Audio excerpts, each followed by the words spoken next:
अक्सर हमारे पास पेशेंट आते हैं, वो पूछते हैं हमारे बच्चे को पकाने वाली जगह पे खारिश हो रही है और ये ज़्यादा रात में होता है, जिसको आम जुबान में चिमूने काटने भी कहते हैं। तो ऐसा क्यों होता है और उसमें हम क्या कर सकते हैं? अगर बच्चे को पकाने वाली जगह पे खारिश हो रही है, जिसे कहते हैं पेरिएनल इचिंग, तो इसकी बहुत सी रीजंस हो सकती हैं, लेकिन जो मोस्ट कॉमन वजह है वो ये है कि बच्चे के पेट में कीड़े हैं। होता है ये कि फीमेल पिन वर्म होती है, जिसका नाम होता है एंट्रोबियस वर्मिकुलरिस। वो रात के टाइम पकाने वाली जगह से बाहर आती है और अंडे देती है। वो अंडों की वजह से एलर्जिक रिएक्शन होता है और बच्चे को खारिश होती है। खारिश करने की वजह से अंडे उसके नाखून में आ जाते हैं और फिर उसके कपड़ों और बेड में भी आ जाते हैं, इसलिए बच्चे को बार बार इन्फेक्शन होता जाता है। तो बेसिकली इससे फिर हम कैसे बच सकते हैं? सबसे पहले ये कि अपने बच्चे को इंकरेज करें कि वो बार बार हाथ धोए, खास तौर पे वॉशरूम इस्तेमाल करने के बाद और खाने से पहले अच्छे से हैंड वॉश करें, पानी उबाल के यूज़ करें, सफाई सुथराई का ध्यान रखें। और आपने इस चीज़ का बड़ा ध्यान रखना है कि बच्चों के नाखून हैं वो कटे हों, वो अच्छे से तराशे हों। और अगर चिमूने काट रहे हैं तो उसका फिर इलाज होता है दवाई लें। दो तरह की दवाइयाँ आती हैं, एक होती है मेबेंडाजोल जो वर्मोक्स के नाम से आती है।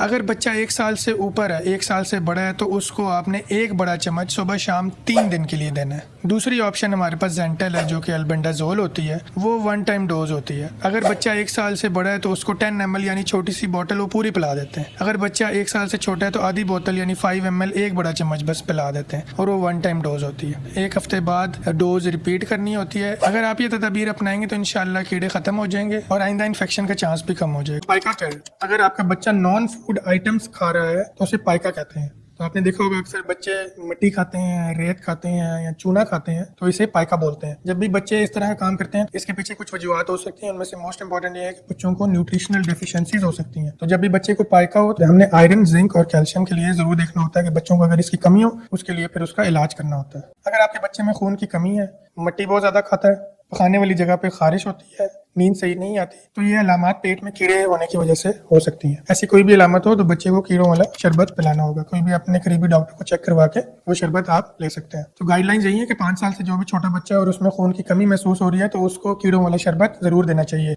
बच्चों में कौन से आयरन सप्लीमेंट्स अच्छे होते हैं? कौन से आयरन सप्लीमेंट हम बच्चों में दे सकते हैं और वो कब देने चाहिए? कौन से अच्छे ब्रांड्स हैं जो आम अवेलेबल हैं और जो बच्चों में हम दे सकते हैं? तो मेरा नाम डॉक्टर उमैर है। आइए इस वीडियो में हम डिस्कस करते हैं किन बच्चों को आयरन सप्लीमेंट्स की जरूरत है, उसकी मिकदार कितनी होनी चाहिए और कौन से ब्रांड्स आप दे सकते हैं। जैसा कि आप जानते हैं कि आयरन जिस्म का बहुत जरूरी जुज है। आयरन खून बनाने में इस्तेमाल होता है। जो खून में लाल खुलिये होते हैं वो आयरन की मदद से बनते हैं। इसलिए आपने देखा होगा जिन बच्चों में आयरन की कमी होती है वो पीले लग रहे होते हैं और उनकी रंगत मांद बढ़ जाती है। अगर किसी बच्चे में आयरन की कमी हो तो उसकी अलामत क्या हो सकती हैं? बच्चा एक तो देखने में पीला नजर आएगा, दूसरा वो जल्दी थक जाएगा, वो सही से खेल कूद नहीं सकेगा, उसको जिस्म में दर्द रहेगा, बच्चे को भूख कम लगेगी, उसकी टांगों में दर्द होगा और वो बहुत ज्यादा चिड़चिड़ा हो जाएगा। वो बच्चे जिनमें खून की कमी हो, यानी आप ब्लड टेस्ट करवाएं, HB कम है और फेरिटिन कम है, यानी इसका मतलब ये है कि उनमें आयरन की कमी है, इन बच्चों को सप्लीमेंट्स की जरूरत होती है। अक्सर आयरन की कमी के साथ बच्चों के पेट में कीड़े भी होते हैं, क्योंकि आयरन की जब कमी होती है तो बच्चे का दिल करता है मिट्टी खाने का, रेत खाने का, चूना खाने का, तो उससे पेट में कीड़े आने का भी अंदेशा होता है। तो अक्सर जिन बच्चों को खून में कमी हो उनको साडी वर्म यानी पेट में कीड़ों की दवाई भी दी जाती है। वो बच्चे जो बहुत ज्यादा दूध पीते हैं और ठोस ग़िज़ा कम खाते हैं, उनमें भी आयरन की कमी देखी गई है, उनको भी आयरन सप्लीमेंट्स की जरूरत होती है। वक्त से पहले पैदा होने वाले बच्चे यानी प्री टर्म बच्चों में भी आयरन की कमी हो सकती है और उनको भी आयरन सप्लीमेंट्स देने चाहिए। वो बच्चे जिनको कोई पुरानी बीमारी है, कोई लंबे अरसे से बीमारी चल रही है, उनमें भी आयरन की कमी हो जाती है, उनको भी टेस्ट करवा के अगर आयरन की कमी हो तो आयरन की सप्लीमेंट्स की जरूरत होती है। अब मैं आपको आयरन के कुछ रिलायबल और आम अवेलेबल जो ब्रांड्स उनके बारे में बताता हूँ। ये स्क्रीन पे आपको ये शो होंगे। ये कुछ ब्रांड्स हैं जो कि आम अवेलेबल हैं, इनकी क्वालिटी भी अच्छी है, या आप रेगुलर यूज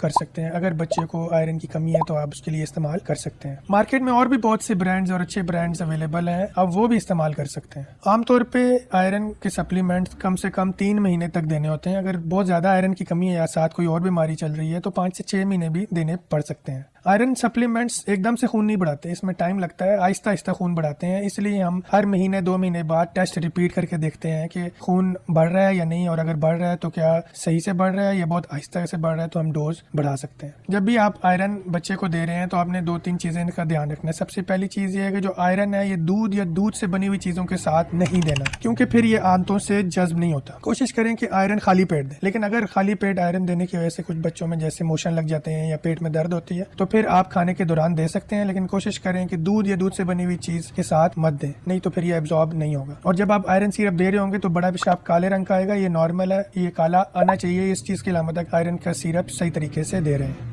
इसी तरह आयरन और कैल्शियम सप्लीमेंट एक साथ मत दें। आयरन के साथ विटामिन सी जरूर दें क्योंकि वो उसकी एब्जॉर्प्शन बढ़ा देता है। विटामिन सी सिट्रस फ्रूट्स में होता है। बच्चे को माल्टा, किन्नू, मौसमी, फल और सब्जियां साथ जरूर दें। जब भी आयरन दें उसके बाद बच्चे के दांत ब्रश करवाएं ताकि टीथ की ब्लैक स्टेनिंग ना हो। सप्लीमेंट के साथ साथ बच्चों की ग़िज़ा भी बेहतर करें। ग़िज़ा में सेब, फल, खजूर, गोश्त, अंडा, दालें ये ज़रूर शामिल होनी चाहिए।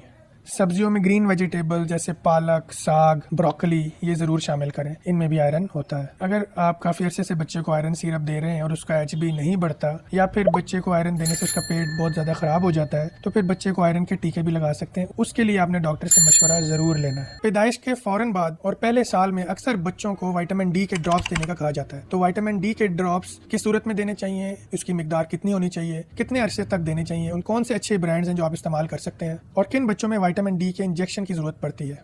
और सबसे ज़रूरी बात, विटामिन डी ड्रॉप्स बच्चों के लिए क्यों ज़रूरी हैं। मेरा नाम डॉक्टर उमैर है। आइए इस वीडियो में हम डिस्कस करते हैं विटामिन डी क्यों ज़रूरी है। विटामिन डी एक खास किस्म का विटामिन है जो बच्चों के दांतों और हड्डियों के लिए बहुत ज़रूरी है। जिन बच्चों में विटामिन डी की कमी होती है उनकी हड्डियां कमज़ोर और नर्म हो जाती हैं। ऐसे बच्चों में हड्डियों का टेढ़ापन आ जाता है और वो चलना फिरना देर से शुरू करते हैं। बाज़ बच्चों में पेशानी वाली हड्डी बहुत ज़्यादा नुमायाँ हो जाती है और सर पे जो सॉफ्ट स्पॉट होता है वो देर से बंद होता है। विटामिन डी की कमी वाले बच्चों में बार बार चेस्ट इन्फेक्शन भी हो सकते हैं। किन बच्चों को विटामिन डी देना ज़रूरी है। वो नौज़ायदा बच्चे जो माँ का दूध पी रहे होते हैं उनको विटामिन डी देना ज़रूरी है। ये 1 कतरा रोज़ाना देना होता है 1 साल की उम्र तक। इसकी वजह यह है कि माँ के दूध में विटामिन डी की मिकदार कम है जो बच्चे की ज़रूरत को पूरा नहीं कर सकता। इसीलिए माँ को भी चाहिए कि वो विटामिन डी और कैल्शियम इस्तेमाल करे और बच्चे को भी विटामिन डी के ड्रॉप्स दे। वो ड्रॉपर यूज़ करें जिसमें हर ड्रॉप में 400 इंटरनेशनल यूनिट विटामिन डी के होते हैं। जो बच्चे फार्मूला दूध पीते हैं, फार्मूला फीड पे हैं, उनको भी शुरू के चंद महीनों में रोज़ाना विटामिन डी ड्रॉप्स देने चाहिए। जब बच्चा रोज़ाना 24 घंटे में 32 आउंस से ज़्यादा दूध पीने लग जाए तो फिर उसके बाद बेशक विटामिन डी के ड्रॉप्स मत दें क्योंकि तमाम फार्मूला फीड्स में विटामिन डी पहले से ही एडेड होता है। जो बच्चे वक्त से पहले पैदा हो यानी प्री टर्म बच्चे, उनको भी विटामिन डी ड्रॉप्स देने चाहिए क्योंकि उनमें विटामिन डी के ज़खायर कम होते हैं। जिन बच्चों की जिल्द का रंग ज़्यादा गहरा हो उनको भी विटामिन डी सप्लीमेंटेशन देनी चाहिए क्योंकि उनका सूरज की रोशनी से विटामिन डी कम बनता है, इसलिए उनको भी विटामिन डी ड्रॉप्स देने चाहिए।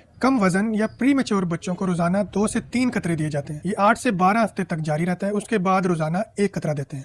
जब बच्चा 6 महीने का हो जाए और ठोस ग़िज़ा शुरू की जाए तो उसकी ग़िज़ा में विटामिन डी और कैल्शियम वाली चीज़ें शामिल की जाए। विटामिन डी का लेवल कब चेक करवाएं। अगर आपको शक है कि आपके बच्चे में विटामिन डी की कमी है तो एक सादा सा टेस्ट होता है विटामिन D3 लेवल जिसमें 25 hydroxy vitamin D level check किए जाते हैं। अगर लेवल 20 से कम हो तो इसका मतलब है बच्चे में विटामिन डी की कमी है। जिन बच्चों में विटामिन डी की शदीद कमी हो या जो ड्रॉप्स ना ले सकते हो या जिनको आंतों की बीमारी हो उनमें विटामिन डी इंजेक्शन भी दिए जा सकते हैं। ये इंजेक्शन पट्टों में लगाया जा सकता है या फिर बाज़ सूरतों में पिलाया भी जा सकता है। मेरा मशवरा है कि विटामिन डी इंजेक्शन खुद से यूज ना करें, एक मुस्तनिद डॉक्टर को चेक करवाएं। अगर वो तजवीज़ करे तभी इस्तेमाल करें। विटामिन डी के एक इंजेक्शन में 2 लाख यूनिट्स होते हैं जबकि रोजाना की जरूरत सिर्फ 400 इंटरनेशनल यूनिट होते हैं। ज्यादा मिकदार में विटामिन डी देने से विटामिन डी टॉक्सिसिटी हो सकती है। इससे कैल्शियम बढ़ सकता है और बच्चे के गुर्दों को नुकसान हो सकता है और बच्चे को बेचैनी हो सकती है।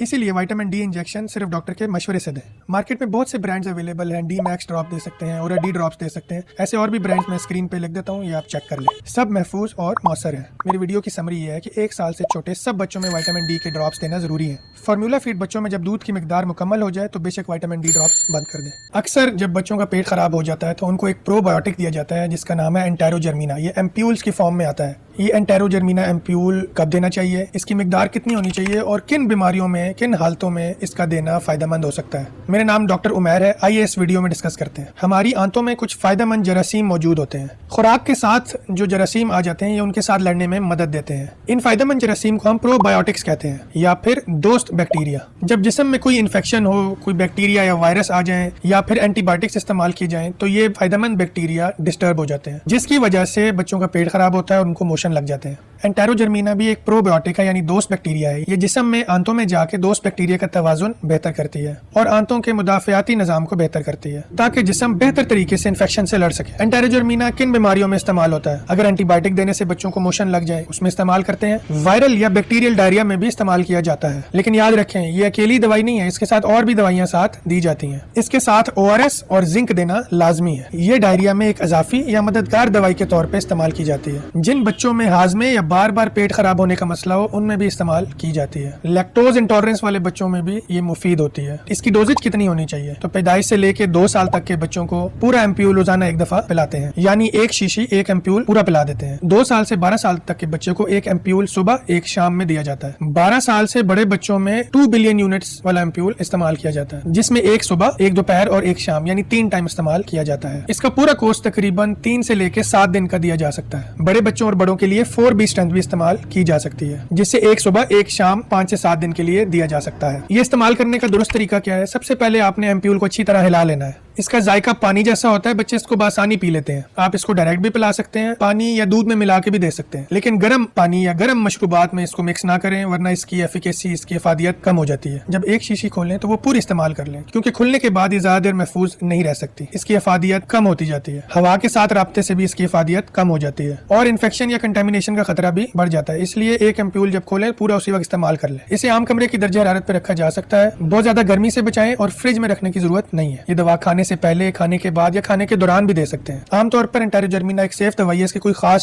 साइड इफेक्ट्स नहीं होते। ये एक महफूज और मुअस्सर प्रोबायोटिक है। ऐसे बच्चे जिनकी कुव्वत मुदाफियत कम हो, यानी कैंसर के मरीज हो या उनके व्हाइट सेल्स कम हो या वो स्टीरॉइड्स ले रहे हो या कोई पेचीदा बीमारी चल रही हो, ऐसी सूरत में एंटारोजर्मिना सिर्फ डॉक्टर के मशवरे से दें। इनके अलावा आम हालात में ये दवा बहुत सेफ है। ऐसे कौन से वार्निंग साइंस हैं जब बच्चा बीमार होता है? तो ऐसे कौन से वार्निंग साइंस हम पिक कर सकते हैं जिससे हमें पता चल जाए कि बच्चा बीमार हो रहा है और इसको हॉस्पिटल जाने की या डॉक्टर को दिखाने की जरूरत है? जब भी ज्यादा बीमार होता है तो आपने ये नोट करना है कि बच्चा बहुत ज्यादा रोना शुरू हो जाता है। बहुत ज्यादा रोने से मुराद ये है कि ऐसा रोना जिसमें बच्चा बहलाया ना जाए, चुप ना हो, उसकी रोने की आवाज भी मुख्तलिफ हो जाए। तो अगर बच्चा बहुत ज्यादा रो रहा हो तो उसके पीछे कोई बीमारी हो सकती है, तो उस सूरत में डॉक्टर को दिखाना बहुत जरूरी है। अगर बच्चे को बुखार हो जाए, अगर बच्चा बार बार उल्टियां करने लग जाए, एक तो बच्चे दूध निकालते हैं, थोड़ा दूध पीते हैं तो फटा हुआ दूध थोड़ा सा निकल आता है। अगर बच्चा दूध बार बार निकाल रहा है, मुंह भर के निकाल रहा है, नाक से भी दूध आ रहा है, दूध दूर जाके गिर रहा है, जिसे हमें कहते हैं प्रोजेक्टाइल वॉमिटिंग, या फिर बच्चे को सब्ज रंग की उल्टी आ रही है, तो ये बहुत परेशान कुन बात है। इसमें डॉक्टर को दिखाना बहुत जरूरी है। अगर बच्चा लेथार्जिक हो गया है, उसका एक्टिविटी लेवल कम हो गया है, वो एक्टिव नहीं नजर आ रहा है और बहुत सुस्त नजर आ रहा है, तो ये भी एक बहुत इंपॉर्टेंट निशानी है। जब भी बच्चे बीमार हो वो बिल्कुल लेथार्जिक से हो जाते हैं। जो बच्चों का अम्बिलिकल कॉर्ड होता है उसके इर्द गिर्द रेडनेस हो गई है, उसमें से डिस्चार्ज आ रहा है और बहुत स्मेल आ रही है, तो ये भी एक वार्निंग साइन है। अगर बच्चे को मोशन लगे हुए हैं जो कि ठीक नहीं हो रहे और बार बार पॉटियां आ रही हैं और बहुत पतली हो रही हैं और ठीक नहीं हो रही, या पॉटी में अगर खून आ रहा है, तो ये भी एक वार्निंग साइन है। तो इन सारे अलामात में से अगर कोई आपके बच्चे को हो तो फौरन डॉक्टर को चेक करवाएं। Unusual ways in which children die, unusual वजूहात जिनकी वजह से हमने बच्चों को मरते हुए देखा है और उनसे हम कैसे बच सकते हैं। एक दफा मैं बेनजीर भुट्टो हॉस्पिटल की इमरजेंसी में ड्यूटी कर रहा था। हमारे पास एक बच्चा लाया गया 2 साल की उम्र का। उसके सारे फीचर्स थे ड्राउनिंग वाले, डूबने के बाद जो सारे फीचर्स आते हैं उसके वो फीचर्स थे। हिस्ट्री पे उसकी अम्मी ने बताया कि बच्चा वॉशरूम में गया और वॉशरूम में बाल्टी आधी पानी से भरी हुई थी और बच्चा पानी से खेल रहा था और पानी के अंदर हेड फर्स्ट गिर गया। जब उसने सांस लिया तो पानी उसके सांस की नालियों में चला गया और इतने से थोड़े से पानी की वजह से बच्चा डूब गया। जब हमारे पास लाया गया, बच्चे की हालत बहुत तशवीशनाक थी। उसके नाक से पानी आ रहा था, मुंह से पानी आ रहा था, बच्चा बिल्कुल नीला था और उसमें खून की गर्दिश नहीं थी, दिल रुक चुका था। उसका CPR किया, उसका दिल तो रिवाइव हो गया, लेकिन कुछ घंटों बाद वो बच्चा फौत हो गया। इसलिए आपसे गुजारिश है कि अगर आपके घर में टॉडलर है, छोटा बच्चा है, तो वॉशरूम का दरवाजा हमेशा बंद रखें और वॉशरूम के अंदर कभी भी बाल्टियों में पानी ना रखें। हमेशा बाल्टियां खाली रखें और अपने बच्चे को हर वक्त नजर में रखें। एक दफा मैं पॉलीक्लिनिक हॉस्पिटल के इमरजेंसी में था।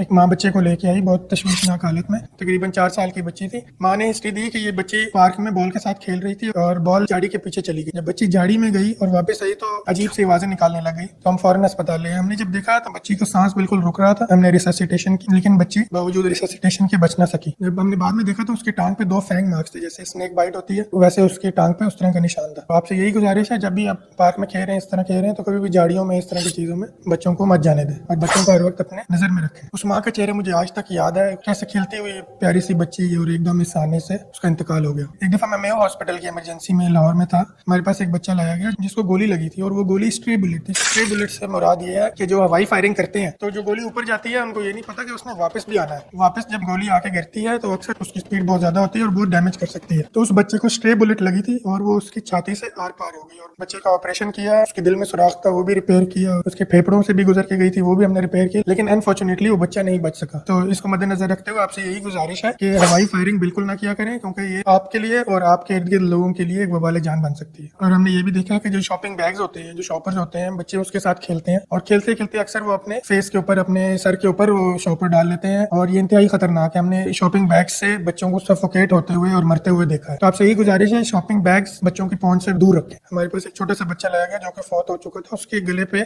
लाइगेचर मार्क था, जैसे फंदा होता है ना, गले का फंदा, उसका निशान बना हुआ था। तो इसके भी पता चला कि वो माँ का अपना बाल था जो सोते हुए छोटे से बच्चे के गले के इर्द गिर्द बंध गया और वो सफोकेट होकर वो बच्चा फौत हो गया। तो हमेशा इन चीजों का ख्याल रखना पड़ेगा। जो बाल होते हैं ये कभी बच्चे की उंगली के इर्द गिर्द या बाजू के या टांग के इर्द गिर्द फंदा बन जाते हैं। कई दफा देखा है कि बाल छोटे बच्चे के पीनस के इर्द गिर्द फंदा बन गया और उसका पीनस ब्लड सप्लाई के न होने की वजह से बिल्कुल काला हो गया और वहां से कट गया। तो आपको चाहिए इन चीजों का बहुत ज्यादा ख्याल रखें, बच्चों के सामने बाल हमेशा बांध के रखें। ये कुछ अनयूजुअल वेज थे जिनसे हमने बच्चों को मरते हुए ऑब्जर्व किया है। आप इन चीजों का ख्याल रखें। बच्चे अमानत होते हैं, अमानत की पासदारी हमारा फर्ज है। क्या बच्चों में ग्राइप वाटर इस्तेमाल करना चाहिए? वर्ल्ड हेल्थ ऑर्गेनाइजेशन की रिकमेंडेशन है फर्स्ट 6 मंथ्स बच्चा एक्सक्लूसिवली ब्रेस्ट फेड होना चाहिए। तो सबसे बेस्ट तो ये है कि बच्चा फर्स्ट 6 मंथ सिर्फ माँ का दूध पिए। अगर माँ का दूध नहीं पीता तो फीडर पिए। इसके अलावा बच्चे को किसी चीज की जरूरत नहीं है, ना पानी की जरूरत है, ना ग्राइप वाटर की, ना कावे की, ना शहद की, किसी चीज की जरूरत नहीं है बच्चे को। हाँ, कुछ बच्चों में कोलिक होता है। बेसिकली अगर बच्चा बहुत ज्यादा रो रहा हो, अगर बच्चा रोजाना 3 घंटे से ज्यादा रो रहा हो और ऐसा हफ्ते में 3 दिन से ज्यादा हो तो उसे हम कोलिक कह देते हैं। और कोलिक भी तब कहा जाता है अगर बाकी कोई रोने की कॉजेज रूल आउट कर दी जाए। मैं हमेशा ये कहता हूँ कि बच्चे के रोने की 1001 वजूहत है। हमने ये देखना है कि जो बच्चा रो रहा है उसके पीछे कोई बीमारी तो नहीं है। तो मेरे पास जब भी कोई बच्चे आते हैं कि बहुत ज्यादा रो रहे हैं तो मैं उसका पहले पूरा मुआयना करता हूँ, उसके कान चेक करता हूँ, गले चेक करता हूँ, छाती, पेट, जेनिटेलिया चेक करता हूँ। सब कुछ चेक करने के बाद अगर उसमें कोई मसला ना आ रहा हो, बच्चा दूध सही पी रहा हो, बच्चे को बुखार ना हो और बच्चा अदरवाइज एक्टिव हो, तो फिर हम इसको कोलिक कह सकते हैं। बेसिकली कोलिक में हमने ये करना होता है कि माँ बाप है उनको समझाना होता है। जो पहले 6 महीने तक के बच्चे होते हैं इनमें से कुछ बच्चे ज्यादा रोते हैं, हमने ये देखना है कि इसके पीछे कोई बीमारी तो नहीं है। तो इन सब चीजों के बाद अगर कोई बीमारी ना हो तो कोई परेशानी की बात नहीं होती। बेसिकली कोलिक होता क्यों है? कहते हैं कि जो बच्चों की आंतें हैं वो बड़ी हो रही हैं तो बच्चों को अजीब सा फील हो रहा होता है, तो उस वजह से रोते हैं। तो अगर आपका बच्चा रो रहा हो तो ये कुछ तदबीरें मैं आपको बताता हूँ जिनसे फायदा पहुंच सकता है। सबसे पहले तो आपने इस चीज का ध्यान रखना है कि जब भी बच्चे को फीड करवाना है तो उसके बाद बर्फ लाजमी दिलवाना है। तो बर्फ दिलाने का यही तरीका है कि बच्चे को ऐसे अपने साथ लगा लेना है और कमर पे तकियां देनी है। और दूसरा ये कि जब भी बच्चे को माँ का दूध पिला रहे हैं या फीडर पिला रहे हैं तो उसकी पोजीशन अपराइट होनी चाहिए। बिल्कुल लिटा के अगर पिलाएंगे तो बच्चा एयर ज्यादा स्वालो कर लेता है और वो फिर बच्चे को उस वजह से कोलिक हो सकता है। अगर बच्चा बॉटल फीडिंग पे है तो एंटी कोलिक बॉटल भी आप ट्राई कर सकते हैं, उससे भी कुछ बच्चों को फायदा होता है। जब बच्चा बहुत ज्यादा रो रहा हो तो अपने साथ लगाएं ताकि वो आपकी दिल की धड़कन सुन सके और आपके साथ उसके अटैचमेंट बढ़े। तो ये एक प्रूवन मैन्यूवर है जिसके जरिए कोलिक में फायदा होता है। एक और प्रूवन मैन्यूवर ये है कि जो बच्चे को रॉक करें, ऐसे बच्चे को पकड़ के किसी भी झूले में झूला दे सकते हैं या खुद भी पकड़ के ऐसे झूला दे सकते हैं, इससे भी बच्चे चुप हो जाते हैं। और अगर इन मैन्यूवर से भी बच्चे चुप ना हो रहे हो तो नीम गर्म पानी में एक अच्छा सा बाथ दें और उसकी टमी पे मसाज करें। टमी पे मसाज ऐसे गोल गोल हाथ से ऐसे ऐसे मसाज करेंगे तो इंशाल्लाह उससे भी काफी फर्क पड़ेगा। और आपने ये भी ध्यान रखना है कि जो एटमोस्फेयर हो, बच्चे की एनवायरनमेंट है वो काम हो, उसमें बहुत ज्यादा शोर ना हो, बहुत ज्यादा लाइटिंग ना हो, ताकि बच्चा सुकून में रह सके। और आखिर में आपको ये भी बताता चलूं कि बार बार बच्चे का दूध चेंज करने से भी कुछ बच्चे डिस्टर्ब हो जाते हैं। तो बच्चों का दूध बिला वजह बार बार डॉक्टर की तजवीज के बगैर चेंज ना करें। बहुत से लोग पूछते हैं कि बच्चे को कौन सा दूध पिलाएं, तो हम हमेशा यही एडवाइस करते हैं कि बच्चे के लिए सबसे बेहतरीन माँ का दूध है। वर्ल्ड हेल्थ ऑर्गेनाइजेशन और दुनिया में सारे डॉक्टर्स यही रिकमेंड करते हैं कि बच्चे के लिए सबसे मुफीद माँ का दूध है। किसी वजह से अगर माँ दूध नहीं पिला सकती तो second best option is formula feed. 1 साल तक भैंस या गाय के दूध देने से इज्तनाब करें क्योंकि बहुत से बच्चों में एलर्जीज हो जाती हैं, फिर बहुत मसला बन जाता है। फार्मूला फीड कौन सा दें? फार्मूला फीड बहुत से हैं मार्केट में, आप कोई भी इस्तेमाल कर सकते हैं। कुछ इंपोर्टेड है, वो ज़ाहिर महंगे होते हैं, जैसे मोरिनागा मीठी हो गया, लो एंड पे लैक्टोजन है, वो भी आप इस्तेमाल कर सकते हैं। सबके अच्छे रिजल्ट डिपेंड करता है कि आपके बच्चे को कौन सा मिल्क सूट करता है। आप मोरिनागा दे सकते हैं, मीजी दे सकते हैं, इवन लैक्टोजन भी दे सकते हैं। हमसे अक्सर माएं पूछती हैं कि बच्चे को कितना दूध पिलाएं, कितना फार्मूला फीड बच्चे को दिया जा सकता है। तो इसका एक छोटा सा फार्मूला होता है। वेट को हम 150 से मल्टीप्लाई कर लेते हैं, जो भी वैल्यू आएगी ये 24 घंटे के लिए बच्चे की दूध की रिक्वायरमेंट है। तो अगर बच्चा हर 2 घंटे बाद दूध पीता है तो आप वो 12 से डिवाइड कर लेंगे तो हर 2 घंटे बाद उतना दूध आ जाएगा। फॉर एग्जांपल अगर आपका बच्चा 5 kg का है तो 150 से मल्टीप्लाई करें तो 750 ml आ जाता है, जो कि 24 घंटे की जरूरत है। तो अगर बच्चा हर 2 घंटे बाद फीड मांगता है तो हर 2 घंटे बाद तकरीबन 2 आउंस बनेंगे जो बच्चे को देने चाहिए। तो इस तरह आप बच्चे के लिए मिल्क रिक्वायरमेंट कैलकुलेट कर सकते हैं। अस्सलाम वालेकुम, मेरा नाम डॉक्टर उमर है, मैं पीडियाट्रिक सर्जन। सबसे पहले तो आपको बहुत मुबारक हो आपके न्यू बॉर्न की पैदाइश पे। जब बच्चा पैदा होता है तो अम्बिलिकल कॉर्ड के जरिए माँ के साथ कनेक्टेड होता है। उस कॉर्ड को क्लैम्प करके काट दिया जाता है, जो पीछे जगह रह जाती है उसे कहते हैं अम्बिलिकल स्टंप। जो अम्बिलिकल स्टंप है नॉर्मली 7 से 10 दिन में खुद ड्राई होकर उतर जाता है। ये एकदम से नहीं उतरता, ये एक साइड से उतरना शुरू करता है और फिर आहिस्ता आहिस्ता पूरा उतर जाता है। जब ये आखिर में उतरने वाला होता है, एक जिल्द की बारीक से झिल्ली के साथ कनेक्टेड होता है। आपने कभी भी इसको पुल नहीं करना है, अगर आप पुल करेंगे तो खुदा न खास्ता ब्लीडिंग शुरू हो सकती है। जब ये 7 से 10 दिन के बाद उतर जाता है तो ये आपके बेबी का बेली बटन बन जाएगा। इसकी सफाई कैसे करनी है? आपने कोई भी कॉटन बड लेना है और क्लीन बॉइल्ड वाटर लेना है। कॉटन बड को वाटर में डिप करके पूरी जगह पे आपने फेरना है, कोई भी गंदगी वगैरह हो उससे साफ कर लेनी है। और इसके बाद आपने एक क्लीन क्लॉथ के साथ इसको सुखा लेना है। सुखाने के बाद आप इस पे स्पिरिट या पॉलीफेक्स स्किन ऑइंटमेंट लगा सकते हैं। और आपने इस चीज का खास तौर पे ध्यान रखना है कि जो अम्बिलिकल स्टंप है उसको पैम्पर से कवर नहीं करना है, हमेशा पैम्पर उससे नीचे बांधना है। अगर आपको लगे कि अम्बिलिकल स्टंप के इर्द गिर्द रेडनेस हो रही है या डिस्चार्ज आ रहा है, फौरन अपने डॉक्टर को दिखाना है। अब इन चीजों का ध्यान रखेंगे तो इंशाल्लाह बच्चे को कोई तकलीफ नहीं होगी। डॉक्टर साहब, मेरा बच्चा 1.5 माह का है और वो अक्सर जब फीड लेता है उसके बाद उल्टी कर देता है, मुंह और नाक से दूध निकाल देता है। ये एक बहुत आम सवाल है जो ज्यादातर नए पेरेंट्स को बहुत ज्यादा परेशान करता है। वालिदैन हमसे पूछते हैं कि क्या हमारे बच्चे को हाजमे का मसला है, क्या इसका मैदा दूध हजम नहीं कर पा रहा। असल में हमारी खुराक की नाली और मैदे के दरमियान एक वॉल्व होता है जिसे कहते हैं लोअर इसोफेजियल स्फिंक्टर। इस वॉल्व का ये काम होता है कि जैसे ही खुराक की नाली से मैदे में आ जाए तो ये बंद हो जाए ताकि खुराक वापस खुराक की नाली में ना जाए और मैदे में रहे। जब बच्चा पैदा होता है तो ये वॉल्व पूरी तरह डेवलप नहीं होता, मैच्योर नहीं हुआ होता। इस वजह से जब छोटे बच्चे दूध पीते हैं और दूध मैदे में चला जाता है तो ये वॉल्व पूरी तरह बंद नहीं होता है, तो थोड़ा सा दूध वापस खुराक की नाली में आ सकता है। यही दूध फिर बच्चे के मुंह और नाक के जरिए बाहर आ सकता है। अगर बच्चा कभी कभार दूध निकालता है और वो फटा हुआ होता है और साइड से थोड़ा करके आता है तो ये बिल्कुल नॉर्मल है। इसे कहते हैं गैस्ट्रोइसोफेजियल रिफ्लक्स। हम इसे रिगर्जिटेशन या रिफ्लक्स कहते हैं और ऐसे बच्चों को हैप्पी स्पिटर्स कहा जाता है। 1 से 4 माह तक के बच्चों में ये मसला ज्यादा देखा गया है। जैसे जैसे बच्चा बड़ा होता है ये वॉल्व भी मैच्योर होता जाता है और बच्चे की उल्टियां कम होती जाती हैं। तकरीबन 1 साल की उम्र तक ये मसला खुद ब खुद ठीक हो जाता है। अगर ये बहुत ज्यादा नहीं है तो इसके लिए कोई दवा की जरूरत नहीं होती। इसमें आप क्या कर सकते हैं, सबसे पहले जो आपने काम करना है वो देखना है कि बच्चे को ओवर फीड नहीं कराना। एक ही वक्त में ज्यादा दूध पिलाने से बेहतर है कि बच्चे को थोड़ा थोड़ा दूध बार बार पिलाएं, एक ही वक्त में ज्यादा दूध ना पिलाएं, यानी बच्चे को फ्रीक्वेंट फीड दें। दूसरी बात जो आपने ख्याल रखना है कि बच्चे को फीड के बाद फौरन ना लिटाएं, कुछ देर के लिए बच्चे को कंधे से लगाकर रखें और डकार दिलवाएं। तीसरी बात यह है कि बच्चे को जब डकार दिलवाकर लिटाएं तो उसका सर थोड़ा सा ऊंचा रखें, तकरीबन 25 से 30 मिनट तक बच्चे का सर ऊंचा रखें। कुछ बातों का आपने खास ख्याल रखना है। अगर बच्चे का वजन ठीक से बढ़ रहा है, अगर वो फीड करने के बाद रिलैक्स हो जाता है और सो जाता है, बच्चे को बेचैनी या चिड़चिड़ापन नहीं होता और फीड के बाद बच्चे का पेट नहीं फूलता, तो आपका बच्चा बिल्कुल नॉर्मल है, परेशान होने की जरूरत नहीं है। लेकिन अगर बच्चे को जोरदार उल्टी आए, उसको जोर लगा के उल्टी करना पड़े और उल्टी दूर जाकर गिरे, जिसे प्रोजेक्टाइल वॉमिटिंग कहते हैं, और अगर फीड के बाद बच्चा बेचैन रहता है, ठीक से नहीं सोता, बार बार बच्चे की छाती खराब हो जाती है, उसको चेस्ट इन्फेक्शन हो जाता है, और सबसे अहम बात कि बच्चे का वजन नहीं बढ़ रहा, तो ऐसी सूरत में बच्चे को लाजमी डॉक्टर को दिखाएं। लेकिन अगर ये अलामात मौजूद नहीं तो आपका बच्चा बिल्कुल ठीक है। तकरीबन 1 साल की उम्र तक ये मसला खुद ब खुद आहिस्ता आहिस्ता बेहतर हो जाएगा। अम्बिलिकल हर्निया क्या होता है? नॉर्मली जो बच्चे का बेली बटन होता है वहाँ पे अगर आउट पाउचिंग हो, वहाँ पे अगर बल्जिंग हो तो उसे अम्बिलिकल हर्निया कहते हैं। तो होता ये है कि जब बच्चा माँ के पेट में होता है तो बच्चे की स्मॉल इंटेस्टाइन ये बेली बटन वाली जगह से बाहर आती हैं और रोटेट होती हैं और फिर वापस अंदर जाती हैं। जब बच्चा पैदा हो तब तक आंतें वापस जा चुकी होती हैं और जो डिफेक्ट होता है वो क्लोज हो चुका होता है। कुछ बच्चों में ये डिफेक्ट ओपन रह जाता है। ओपन रहने की वजह से जब बच्चा रोता है या खांसी करता है या जब बच्चा स्टूल पास कर रहा होता है और पेट में जोर लगाता है तो बेली बटन वाली जगह से बल्जिंग होती है, जिसको अम्बिलिकल हर्निया कहते हैं। ज्यादातर बच्चों में 2 ईयर तक खुद ही रिजॉल्व हो जाता है। बच्चा जब दौड़ना शुरू करता है तो उसके मसल डेवलप होते हैं, डिफेक्ट खुद ही क्लोज हो जाता है। लेकिन अगर 2 ईयर से ऊपर हो जाए और डिफेक्ट क्लोज ना हुआ हो तो उसका फिर हम ऑपरेशन करते हैं। जब भी हर्निया हो तो आपने इन चीजों का ख्याल रखना है कि हर्निया कहीं ब्लॉक ना हो जाए। ब्लॉक होने का मतलब ये है कि अगर हर्निया कोई डिफेक्ट से आते बाहर आती हैं और वापस जाती हैं, इसे कहते हैं रिड्यूसेबल हर्निया। लेकिन अगर आंत बाहर आए और वापस अंदर ना जाए, वहाँ पे फंस जाए, तो इसे कहते हैं ऑब्स्ट्रक्टेड हर्निया। अगर हर्निया ऑब्स्ट्रक्ट हो जाए तो बच्चे को उल्टियां लग जाएंगी, सब्ज रंग की उल्टियां करेगा, पेट सूज जाएगा, पोटी रुक जाएगी और बच्चा बहुत सिक हो जाएगा। इसमें इमरजेंसी में हॉस्पिटल जाना पड़ता है। अम्बिलिकल हर्निया में ये चांस बहुत कम होता है कि हर्निया फंस जाए, इसलिए हम 2 साल तक इंतजार करते हैं कि हर्निया खुद ब खुद ठीक हो जाए। अगर ना हो तो हम इसकी सर्जरी कर देते हैं।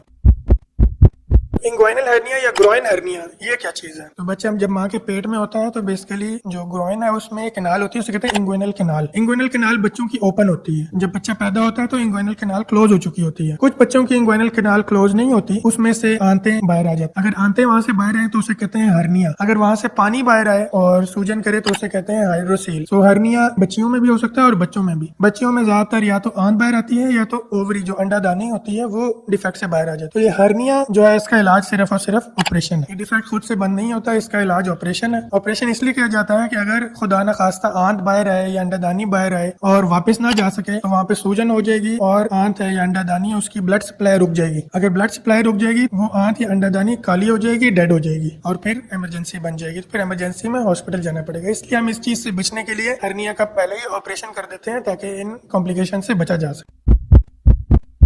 अगर हर्निया फंस जाए तो क्या करना चाहिए? देखिए, हम हमेशा यही कहते हैं कि हर्निया का इलाज ऑपरेशन है। अगर ऑपरेशन नहीं कराएंगे तो इसकी कॉम्प्लिकेशन है, हर्निया फंस सकता है और उसकी वजह से बहुत तकलीफ का सामना हो सकता है। अगर हर्निया फंस जाए तो जो सूजन है वो वापस नहीं जा रही होती, उसमें बहुत ज्यादा तकलीफ होती है, सब्ज रंग की, ग्रीन कलर की उल्टी आ सकती है, पेट सूज जाता है। अगर ऐसी सिचुएशन हो तो फौरन डॉक्टर को चेक कराना होता है। डॉक्टर पहले तो कोशिश करेगा कि हर्निया दबाने से अंदर चला जाए। अगर वो अंदर चला जाए तो इमरजेंसी से आप बाहर आ जाते हैं। अगर वो अंदर ना जा रहा हो तो इमरजेंसी सर्जरी करनी पड़ती है। खुदा अगर आपको हर्निया या बच्चे किसी को हर्निया है तो उसका जल्द से जल्द ऑपरेशन करवाएं। हमने बहुत सी कॉम्प्लिकेशन देखी है जो ऑपरेशन को डिले करने से हो जाती है। अगर हर्निया फंस जाए और उसके अगर अंदर आंतें फंसी हुई है और ऑपरेशन डिले किया जाए तो वो आंतें काली हो जाती है, उनकी ब्लड सप्लाई रुक जाती है, मर जाती है और फट जाती है, इमरजेंसी बन जाती है। और हर्निया के फंसने की वजह से लोगों की अमवात भी हो चुकी है। इसलिए अगर हर्निया है तो उसका जल्द से जल्द ऑपरेशन करवाएं। क्या न्यूबॉर्न का सर बनाना चाहिए? क्या ये एक ठीक बात है? क्या न्यूबॉर्न के सर को मोल्ड करना चाहिए? आइए ये डिस्कस करते हैं। मेरा नाम डॉक्टर उमैर है, मैं पीडियाट्रिक सर्जन। मेरे उस्ताद कहा करते थे कि पूरी दुनिया के लोगों के सर खुद ब खुद बन जाते हैं और बड़े सगीर के लोगों के सर नानियां और दादियां बनाती। तो सर बनाने की कोई जरूरत नहीं होती। जो बच्चों के सर होते हैं उनमें जो हड्डियां होती हैं वो जुड़ी नहीं होती, वो तकरीबन 1 साल की उम्र पे जाकर जुड़ती हैं। बच्चे का सर मोल्ड करने का कोई फायदा नहीं होता। हाँ, आपने इन चीजों का ध्यान रखना है कि बच्चा अगर एक ही तरफ एक ही करवट लेटा रहेगा तो वहां पे उसको पोजिशनल फ्लैटनेस हो जाएगी। इससे बचने के लिए आपने यही करना है कि बच्चे को एक करवट पे ज्यादा देर लेटे नहीं, उसकी करवट तब्दील करते रहना है। अगर खुदा न खास्ता ऐसा हो जाए तो बच्चा जब बड़ा होगा और पेट के बल लेटना शुरू करेगा तो काफी इंप्रूवमेंट आ जाएगी। फिर भी आपको लगे कि बच्चे की हेड की शेप अब नॉर्मल है तो जरूर न्यूरोसर्जन को चेक करवाएं। अगर किसी वजह से एक तरफ फ्लैटनेस आ रही हो तो न्यूरोसर्जन एक खास किस्म का हेलमेट एडवाइस करते हैं, वो पहन के शेप ठीक हो जाती है। अगर सर्दियों के मौसम में आपके बच्चे का नाक बार बार बंद हो जाता है तो ये वीडियो आपके लिए है। हमें अक्सर पेरेंट्स कंप्लेन करते हैं कि जब से सर्दी आई हमारे बच्चे का नाक बार बार बंद हो रहा है, और जब बच्चे की नाक बंद होती है तो उसको सांस लेने में बहुत ज्यादा दुश्वारी होती है और वो बहुत ज्यादा चिड़चिड़ा हो जाता है, बहुत ज्यादा रोता है, उसकी नींद भी डिस्टर्ब हो जाती है और जब उसकी नाक बंद होती है तो वो फीड भी कम लेता है और फीड लेने में भी तंग कर रहा होता है। पेरेंट्स जो छोटे बच्चे होते हैं उनका नाक का रास्ता बहुत ज्यादा तंग होता है, उनके जो बच्चों का नेजल एयरवे बहुत तंग होता है। इसकी वजह से क्या होता है कि थोड़े से भी म्यूकस हो, थोड़े से भी सिक्रीशंस हो तो उसकी वजह से बच्चे का नाक फौरन बंद हो जाता है और उसको तकलीफ होती है। उसके अलावा छोटे बच्चे बड़ों की तरह अपनी नाक साफ नहीं कर सकते। उनको पता नहीं है तरीका क्या होता है कि अपनी नाक कैसे साफ की जाए। उनको नहीं पता अगर नाक में म्यूकस या बलगम जमा हो जाए तो उसको बाहर कैसे निकालना है, तो इसकी वजह से उनको ज्यादा मसले का सामना करना पड़ता है। अगर उनकी नाक बंद हो जाए तो उनको सांस लेने में बहुत ज्यादा दुश्वारी का सामना होता है। और एक और जरूरी पॉइंट ये है कि जो 6 महीने से छोटे बच्चे होते हैं वो ऑब्लिगेट नेजल ब्रीदर्स होते हैं, वो नाक से सांस लेते हैं, उनको मुंह से सांस लेना नहीं आता। और जब म्यूकस की वजह से उनकी नाक बंद होती है तो उनको और भी ज्यादा सांस लेने में मुश्किल होती है। पेरेंट्स, अगर आपके बच्चे का नाक सर्दियों में बार बार बंद हो जाता है और उसको सांस लेने में मुश्किल होती है तो आपने सिर्फ 2 चीजें लेनी है। सबसे पहले आपने नॉर्मल सेलाइन ड्रॉप्स लेने हैं, ये नॉर्सेलाइन पी और सेलिनेज के नाम से मार्केट में अवेलेबल है। इसके अलावा आपने एक और चीज़ लेनी है, उसे कहते हैं बल्ब सकर या नेजल बल्ब सिरिंज। ये दोनों चीज़ें इंतहाई सस्ती हैं और आपको किसी भी फार्मेसी से बासानी मिल जाएंगी। तो आपने करना क्या है कि बच्चे की नाक में एक तरफ 2 से 3 कतरे नॉर्मल सेलाइन के डालने हैं और फिर 30 सेकंड मसाज करना है ऐसे।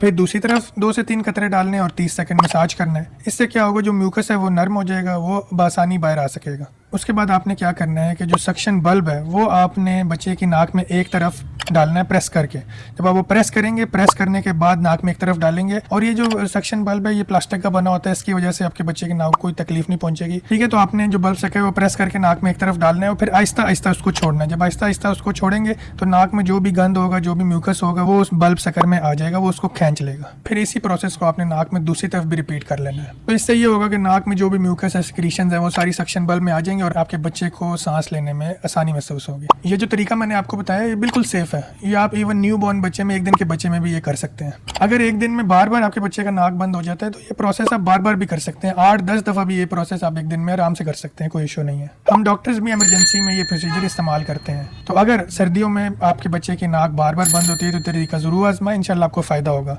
इस वीडियो में आप एक बच्चे की छाती देख रहे होंगे। इस बच्चे को पिछले 4 दिन से शदीद बुखार और खांसी थी। इस वीडियो को अगर आप गौर से देखें तो आपको बच्चे के पसलियों के नीचे गड़े पड़ते हुए नजर आ रहे होंगे। होता यह है कि जब भी बच्चे को खांसी या बुखार होता है तो इनमें कुछ खतरनाक अलामात हैं जिनका पेरेंट्स को पता नहीं होता। तो ये अलामात का पता होना जरूरी है ताकि आप फौरन डॉक्टर को चेक करा सकें। वालिदैन इन अलामात को नजरअंदाज कर देते हैं और बच्चों में नमूनिया की तशखीस लेट हो जाती है। जब बच्चे की हालत ज्यादा खराब हो जाती है तब माँ बाप उसको हॉस्पिटल लेके जाते हैं, तब तक बहुत देर हो चुकी होती है। तो आज की इस वीडियो में मैं 7 ऐसी अलामात बताऊंगा। अगर खांसी और बुखार के साथ ही अलामात हों तो आपने फौरन बच्चे को चेक करवाना है। पहली अलामत, बच्चे की सांस की रफ्तार का तेज हो जाना। अगर बच्चे को नजला जुकाम या खांसी है और वो 1 मिनट में 50 से ज्यादा दफा सांस ले रहा है तो ये खतरनाक अलामत है। दूसरी अलामत चेस्ट रिसेशंस, यानी पसलियों के बीच में और पसलियों के नीचे अगर गड़े पड़ रहे हैं तो ये भी एक खतरनाक अलामत है। इसे आम जुबान में पसलियां चलना भी कहते हैं। ये शदीद चेस्ट इन्फेक्शन या शदीद नमूनिया की अलामत है। तीसरी अलामत बच्चे का फीड ना लेना। अगर बच्चे को खांसी या बुखार है और उसके साथ वो फीड लेना बंद कर दे तो ये भी एक खतरनाक अलामत है। बच्चा जब भी बीमार होता है तो उसकी इनटेक पहले से कम हो जाती है, लेकिन अगर वो बिल्कुल खाना पीना छोड़ दे तो फौरन डॉक्टर को चेक करवाएं। चौथी अलामत बच्चे का कॉन्शियस लेवल कम हो जाना, यानी बच्चा अगर बहुत ज्यादा सुस्त हो रहा है, नींद बेहोशी में जा रहा है या बेहोश हो रहा है तो ये एक खतरे की अलामत है। बच्चा अगर जगाने पर भी ना जागे तो ये एक खतरनाक अलामत है। पांचवी अलामत नेजल फ्लेयरिंग है, यानी सांस लेते वक्त बच्चे के नाक के नथने फूल जाना। ये भी एक खतरनाक अलामत है। और सांस के साथ अजीब सी आवाज आना जिसे ग्रंटिंग भी कहते हैं। अगर बच्चे को 103 या उससे ज्यादा बुखार है और साथ में उसको खांसी भी है तो ये भी एक खतरे की अलामत है। सातवीं और आखिरी अलामत साइनोसिस, यानी बच्चे का नीला पड़ जाना। अगर बच्चे के होंठ, जुबान,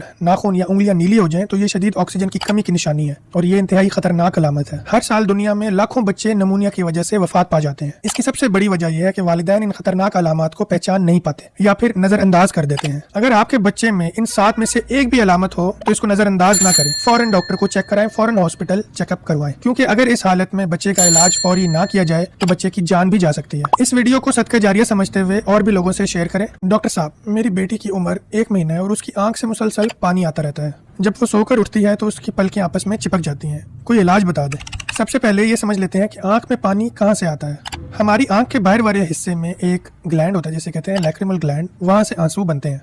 ये आंसू आंख को नम रखते हैं और ये फिर आंख और नाक के बीच में एक ट्यूब होती है जिसे कहते हैं नेज़ोलैक्रिमल डक्ट, वहाँ से आते हुए नाक में जज्ब हो जाते हैं। तकरीबन 5% बच्चों में ये नाली पैदाइशी तौर पर बंद होती है। इस वजह से आंसू तो बनते रहते हैं लेकिन नाक में जज्ब नहीं हो पाते, जिसकी वजह से बच्चे की आंख से हर वक्त पानी बहता रहता है। जब ये पानी आंख में खड़ा रहता है तो इसमें इन्फेक्शन हो जाती है। उसकी वजह से बच्चे की पलकें आपस में चिपक जाती हैं।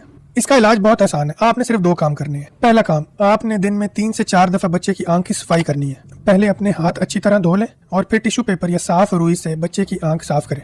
बच्चे की आंख को अंदर से बाहर की तरफ साफ करें। दूसरा काम, आंख और नाक के अंदरूनी कोने का मसाज करें।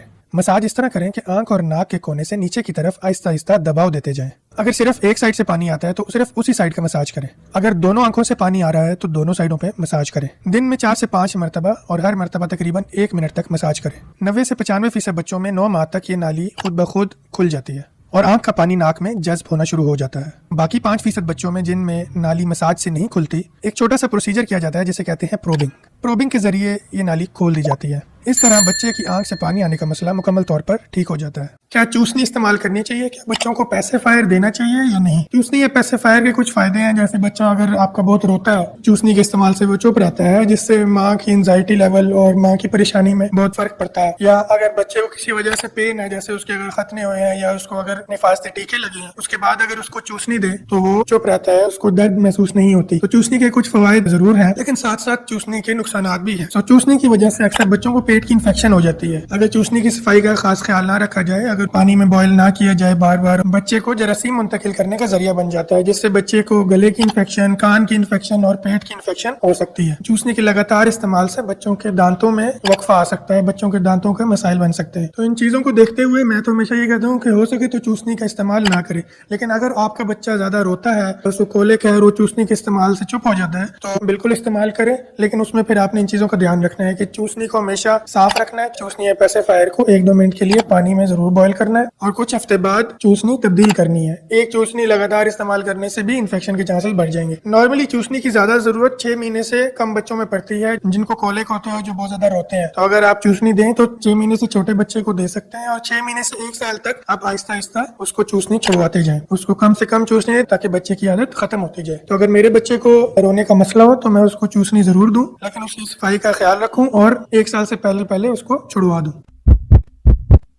जैसे ही सर्दियां आती हैं तो ये बातें शुरू हो जाती हैं कि माँ जो अपने बच्चे को दूध पिलाती है वो दही ना खाए, वरना बच्चे की छाती खराब हो जाएगी, उसको रेशा हो जाएगा। इसी तरह माँ ने केला इस्तेमाल नहीं करना, उससे रेशा हो जाएगा। माँ ने मिल्क शेक या फ्रेश जूस नहीं लेना, वरना बच्चे की छाती खराब हो जाएगी, बलगम हो जाएगा, रेशा हो जाएगा। पाकिस्तान में जैसे ही सर्दियां आती हैं दूध पिलाने वाली माओ पे इस तरह की पाबंदियां लगना शुरू हो जाती हैं। आज मैं इस वीडियो में क्लियर करूंगा कि माँ के खाने पीने से बच्चे की बीमारी का क्या ताल्लुक है। एक कॉमन सेंस बात यह है जो हमें समझने की जरूरत है कि माँ जो भी खाती है वो माँ के पेट में जाता है, मैदे में जाता है और आंतों में जाता है। वहाँ पे वो हजम होता है और हजम होने के बाद अज्जा खून में शामिल हो जाते हैं और फिर माँ के खून से कुछ अज्जा और न्यूट्रिएंट्स दूध में शामिल हो जाते हैं। आसान अल्फाज में ये कि माँ के खाए हुए खाने के ज़र्रात दूध तक नहीं पहुँचते, बल्कि उसकी ग़िज़ाइयत और न्यूट्रिएंट्स दूध में शामिल होते हैं। और जब बच्चा माँ का दूध पीता है तो यही न्यूट्रिएंट्स माँ से बच्चे में मुंतकिल होते हैं। एक बात वाज़ेह तौर पे समझ लें कि जो माँ अपने बच्चे को दूध पिला रही है उसको 400 से 500 कैलोरीज एक्स्ट्रा डेली जरूरत होते हैं ताकि वो अपनी ग़िज़ाई ज़रूरियात भी पूरी कर सके और बच्चे की ग़िज़ाई ज़रूरत भी पूरी कर सके। हमारे पाकिस्तान में पहले ही औरतें ग़िज़ाई कमी का शिकार होती हैं, खास तौर पर छोटे शहरों और देहातों में। अगर आप 10 औरतों का ब्लड टेस्ट करवाएंगे तो उनमें से 6 से 7 में खून की कमी आएगी। और जब हम ऊपर से मजीद पाबंदियां लगा देते हैं कि माँ ने दही नहीं लेना, माँ ने माल्टा नहीं खाना, माँ केला नहीं खा सकती, माँ जूस नहीं पी सकती, तो उस वजह से वो मजीद ग़िज़ाई कमी का शिकार हो जाती है। और ये वक्त ऐसा भी होता है कि माँ परेशान भी होती है और डिप्रेस भी होती है, क्योंकि बच्चा रातों को जगाता है और नई जिंदगी के साथ जब एडजस्ट हो रहा होता है तो वो रोता भी है, तो माँ उस वजह से परेशान होती है और उसके साथ इस पाबंदियां भी लग जाएं तो वो और डिप्रेशन में जा सकती है। इन वजूहात की वजह से दूध में आहिस्ता आहिस्ता कमी आना शुरू हो जाती है। फिर मजबूरी में बच्चों को गाय, भैंस या फार्मूला फीड में मुंतकिल करना पड़ता है। तो समझने की बात यह है कि बच्चों में नज़ला, खांसी, जुकाम वगैरह जो बीमारी है ज्यादातर वायरल इन्फेक्शन होता है। इसके माँ के खाने पीने से कोई ताल्लुक नहीं है। क्योंकि छोटे बच्चों की कुव्वत मुदाफ़ियत कम होती है इसलिए वो बार बार इन्फेक्शन का शिकार हो सकते हैं। ये इन्फेक्शन इंसान से इंसान को बड़ी जल्दी से लग जाता है। अगर बच्चे की माँ को वायरल इन्फेक्शन हुआ है तो उससे बच्चे को फौरन मुंतकिल हो सकता है। ये वायरस खांसने से या छींकने से या अगर हाथ साफ ना हो उससे फैल सकता है, लेकिन हम लोग ये समझते हैं कि शायद ये दूध से फैल रहा है। हमारे लोग इसको खुराक से जोड़ देते हैं, हालांकि ये एक वायरल इन्फेक्शन है। इसलिए मेरी आप सबसे गुजारिश है कि दूध पिलाने वाली माओं पे इस किस्म की पाबंदियां ना लगाएं। दही बहुत अच्छी चीज है, इसमें कैल्शियम होता है, इसमें प्रोबायोटिक्स होते हैं, ये माँ के लिए जरूरी है। इसी तरह केले में फाइबर और पोटाशियम भरपूर मिकदार में होता है। ये सब ग़िज़ाइयत से भरपूर चीजें हैं, खुदारा माँ को इनसे महरूम ना रखे। किसी पाबंदी के बगैर माँ इन सब का इस्तेमाल कर सकती है। इन चीजों का बच्चे की सेहत पर कोई मनफी असर नहीं होता। मुझे काफी कमेंट्स है यूट्यूब की वीडियोस पे, इस तरह के कमेंट्स है कि मेरा बच्चा 3 महीने का है, उसने 4 दिन से स्टूल पास नहीं किया, मेरा बच्चा 5 महीने का है, उसने 5 दिन से स्टूल पास नहीं किया, तो उसमें हम क्या करें? तो बेसिकली उसमें सबसे पहले समझने की बात यह है कि बच्चे की स्टूलिंग फ्रीक्वेंसी क्या होनी चाहिए। जो 6 महीने से छोटे बच्चे हैं 7-8 दिन बाद भी पॉटी कर सकते हैं। अगर वो 7-8 दिन बाद खुद से पॉटी कर रहे हैं, नरम पॉटी कर रहे हैं, तो इसका मतलब है उनको कब्ज नहीं है, उसके इलाज की जरूरत नहीं है। लोग क्या करते हैं कि अगर बच्चे ने 3 दिन में पॉटी नहीं की तो उसको ग्लिसरीन सपोजिटरी रखना शुरू हो जाते हैं, उसको कतरे पिलाना शुरू हो जाते हैं। उस वजह से बच्चे का अपना रिफ्लेक्स डेवलप नहीं होता, फिर आगे जाकर उसको बच्चे के लिए मुश्किलात होती हैं। तो आपसे यही अर्ज है कि अगर बच्चा 7-8 दिन बाद भी पॉटी कर रहा है लेकिन खुद से कर रहा है और कोई दवाई देनी नहीं पड़ी और नरम कर रहा है, तो इसका मतलब यही है कि उसको कब्ज नहीं है, उसके इलाज की जरूरत नहीं है। हाँ, अगर बच्चे को दूसरे दिन भी सख्त पॉटी आ रही है, वो करते हुए उसको इंतहाई तकलीफ हो रही है। सख्त पॉटी क्या होती है? सख्त पॉटी वो होती है जिसको दबाओ तो आराम से ना दबे। तो अगर बच्चा सख्त पॉटी कर रहा है, दूसरे दिन भी कर रहा है, तो उसका इलाज करना है, अपने डॉक्टर को चेक करवाना है। हम जब भी बच्चे को फीड कराते हैं तो वो पॉटी कर देता है। देखिए ये नॉर्मल सी बात है, जो छोटे बच्चे होते हैं 6 महीने से छोटे बच्चे हैं वो एक दिन में 7-8 पॉटियां भी कर सकते हैं, ये भी नॉर्मल है। जितनी दफा फीड करें उतनी दफा पॉटी आ जाए, इसका कोई इशू नहीं है। होता ये है कि जब हम फीड कराते हैं तो मैदे में जब दूध जाता है तो मैदा आगे सिग्नल देता है आंतों को, ऊपर से दूध आगे, नीचे से जगह खाली करो, तो वो बच्चे को उसके बाद स्टूल आ जाता है। इसे कहते हैं गैस्ट्रोकॉलिक रिफ्लेक्स। ये नॉर्मल रिफ्लेक्स है, ये कोई बीमारी नहीं है। हाँ, अगर बहुत ज्यादा मोशन आ रहे हैं, बहुत स्मेली है या उसमें ब्लड है या साथ उल्टी है, बच्चा सिक लग रहा है, तो फिर उसका इलाज करना पड़ेगा, डॉक्टर को चेक करवाना पड़ेगा। टंग टाई क्या होता है? यानी जुबान के नीचे जो तंदवा होता है वो क्या होता है? कुछ बच्चों को आपने देखा होगा कि जुबान के नीचे एक झिल्ली सी बनी होती है, मेम्ब्रेनस सा एक कनेक्शन होता है, जिसकी वजह से जुबान पूरी तरह से प्रोट्रूड नहीं कर सकता, बाहर नहीं निकाल सकता। इसकी वजह से बच्चों में फीडिंग प्रॉब्लम्स हो सकती हैं, सांस में मसला हो सकता है, आगे चल के बच्चे को बोलने में दुश्वारी हो सकती है। किसी बच्चे को टंग टाई हो या तंदवा हो और वो जुबान पूरी तरीके से बाहर ना निकाल सकता हो, तो उसका इलाज एक सिंपल सा ऑपरेशन है जिसमें हम बच्चे को बेहोश करके तंदवे को कट कर देते हैं। बेटा पैदा हो तो हमेशा उसकी गोलियां चेक करना बहुत जरूरी है, क्या उसकी दोनों गोलियां अपनी पोजीशन पे हैं या नहीं है। अगर दोनों गोलियां या एक गोली अपनी पोजीशन पे फील ना हो तो बच्चों के सर्जन को दिखाना बहुत जरूरी है। होता यह है कि जब बच्चा माँ के पेट में होता है तो जो गोलियां होती हैं किडनी के साथ बनना शुरू होती हैं और फिर आहिस्ता आहिस्ता डिसेंड करते हुए ग्रॉइन के जरिए अपनी जगह पे आ जाती हैं। ये अमल ज्यादातर बच्चों में तो पैदाइश से पहले हो जाता है और कुछ बच्चों में 3 से 6 महीने की उम्र तक जारी रह सकता है। अगर आपके बच्चे की उम्र 6 माह हो चुकी है और उसकी कोई गोली या दोनों गोलियां अपनी जगह पे नहीं है तो बच्चों के सर्जन को दिखाना बहुत जरूरी है, क्योंकि अगर गोली अपनी जगह पे ना हो, कहीं ऊपर अपने रास्ते में रह जाए या ग्रॉइन में या पेट के अंदर,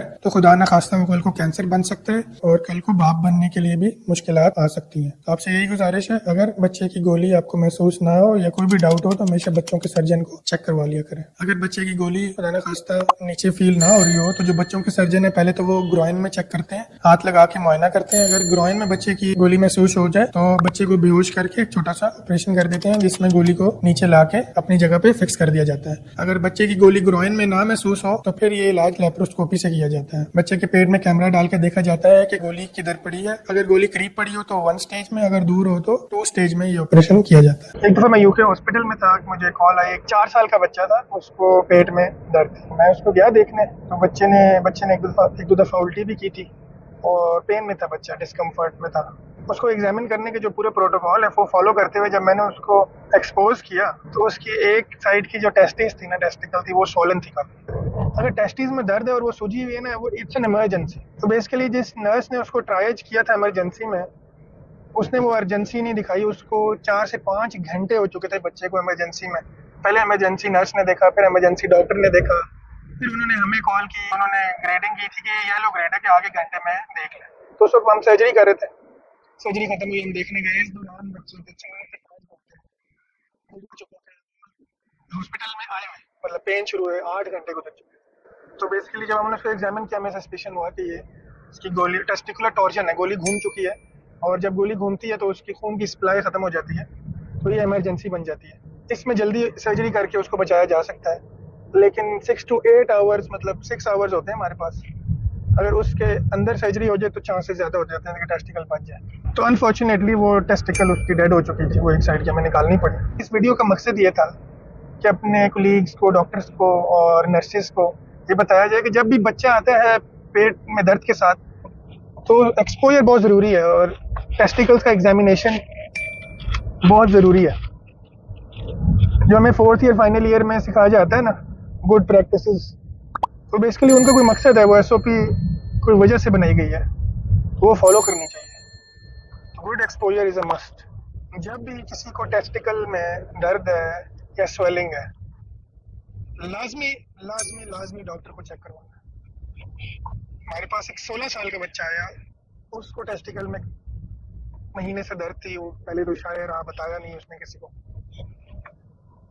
फिर जब चेक करवाया, एग्जामिन किया, तो काफ़ी हार्ड सी स्वेलिंग थी उसके लेफ्ट साइड पे। बेसिकली बाद में उसकी सर्जरी हुई, इट वाज अ ट्यूमर, और उसके बाद वो बेसिकली लेट डायग्नोसिस की वजह से वो कैंसर फैल चुका था उसके जिस्म में, तो he died after like 2-3 months. इस चीज़ को आपने सीरियस लेना है, क्योंकि बहुत सी, ठीक है, इन्फेक्शन भी हो सकता है, लेकिन लोग खुद से एंटीबायोटिक शुरू कर देते हैं, लेकिन और भी मसाइल हो सकते हैं। इसलिए हमेशा अच्छे डॉक्टर को दिखाना बहुत ज़रूरी है जब भी टेस्टिकल्स में, गॉन में दर्द हो।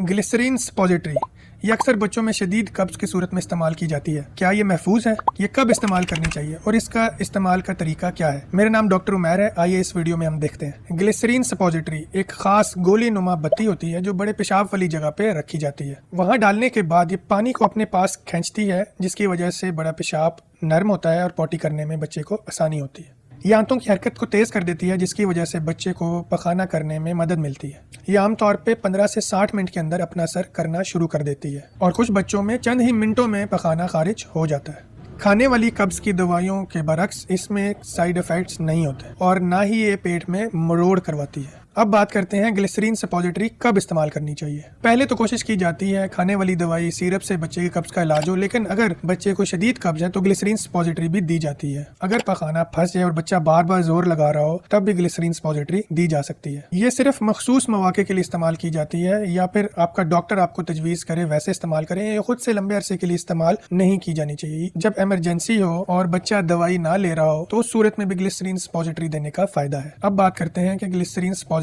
कैसे इस्तेमाल कीजिए। इस्तेमाल से पहले अपने हाथ अच्छी तरह धो लें। बच्चे को तस्वीर में दिखाए गए तरीके के मुताबिक लिटा दें। सपोजिटरी को पखाने वाले रास्ते में तकरीबन 1 से 1.5 इंच की गहराई तक डालें। उसके बाद बच्चे के दोनों कोलों को आपस में दबा के रखें। 10 से 15 मिनट तक बच्चे को लेटा रहने दें ताकि सपोजिटरी बाहर ना आए। अगर सपोजिटरी बहुत ज्यादा नर्म और बार बार बाहर आ जाए या डाली ना जा सके तो इसको कुछ देर फ्रिज में रख लें। फ्रिज में रखने से ये सख्त हो जाएगी, फिर बआसानी आप डाल सकेंगे। न्यूबॉर्न बेबी से लेके 6 महीने तक एक सपोजिटरी इस्तेमाल करें। कोशिश करें कि दिन में एक ही दफा इस्तेमाल करें और 6 साल से बड़े बच्चों में 2 सपोजिटरीज भी इस्तेमाल की जा सकती हैं।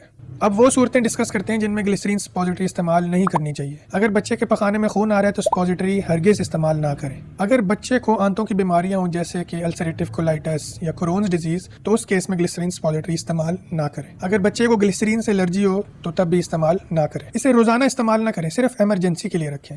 जिन बच्चों को कब्ज होती है, खुसूसन 6 महीने से बड़े बच्चों को, उनको पानी ज्यादा पिलाएं, फाइबर डाइट दें। और पहले शरबत दें। अगर शरबत से बच्चा ठीक ना हो तब ग्लिसरीन सपोजिटरी कभी कभार इमरजेंसी की सूरत में रखी जा सकती है। जिन बच्चों को दायमी कब्ज हो, क्रॉनिक कॉन्स्टिपेशन और लंबे अरसे से कब्ज हो, उनमें रूटीन इस्तेमाल ना करें। हमने अक्सर देखा है कि वालिदैन बच्चों को रूटीन में ग्लिसरीन सपोजिटरी इस्तेमाल कर रहे होते हैं। ऐसा बिल्कुल ना करें, ये कब्ज की फर्स्ट लाइन ट्रीटमेंट नहीं है। अस्सलाम वालेकुम व्यूअर्स, मेरा नाम डॉक्टर उमैर है। I am a paediatric surgeon. आज का हमारा टॉपिक है how to identify fake doctor, यानी जाली डॉक्टर को कैसे पहचाने। पाकिस्तान में बहुत ज्यादा इलीगल प्रैक्टिस शुरू हो गई है। हर गली मोहल्ले में एक क्वैक बैठा हुआ है, जाली डॉक्टर बैठा हुआ है, जिसके पास मरीज जाके अपना जानी और माली नुकसान कर रहा है। तो एक बहुत सा आसान तरीका है देखने के लिए कि क्या डॉक्टर वाकई में डॉक्टर है, क्या उसके पास लाइसेंस है या नहीं। Just go to this website, just go to pmc.gov.pk। इसमें आप नीचे आते जाए तो ये आपको मिलेगा search for doctors online. Just click है, नेक्स्ट पेज पे ये आपको सामने आ जाएगा, जिसमें अच्छा मैं आपको बताता चलूं, ये पाकिस्तान मेडिकल कमीशन की वेबसाइट है। सो ये ऑफिशियल वेबसाइट है जिसमें सब डॉक्टर्स का इंदराज होता है। सो आप इस पे इजीली चेक कर सकते हैं क्या डॉक्टर मेडिकल कमीशन के साथ रजिस्टर्ड है या नहीं। सो हमारे पास 3 ऑप्शन आ चुके हैं, रजिस्ट्रेशन नंबर, फुल नेम और फादर नेम। आप किसी भी क्लिनिक पे जाएं तो डॉक्टर का रजिस्ट्रेशन नंबर वाज़ेह तौर पर सामने नजर आना चाहिए। ये पाकिस्तान मेडिकल कमीशन की रिक्वायरमेंट है। तो आप ये रजिस्ट्रेशन नंबर यहाँ पे डाल के सर्च कर सकते हैं कि डॉक्टर असली है या नकली। सो मैं अपना रजिस्ट्रेशन नंबर इस पर डालूंगा और सर्च मैंने प्रेस कर दी। तो ये देखें, ये डिटेल्स में आ चुका है, registration number, full name, father name और स्टेटस एक्टिव। तो डॉक्टर का स्टेटस एक्टिव होना चाहिए। और हम व्यू डिटेल्स में जाएं तो इसमें आगे सारा कुछ आ जाएगा, जिसमें रजिस्ट्रेशन की इशू डेट और लाइसेंस की वैलिडिटी और क्वालिफिकेशन और यूनिवर्सिटी और किस ईयर में MBBS पास किया था, सारा कुछ इसमें आ जाएगा।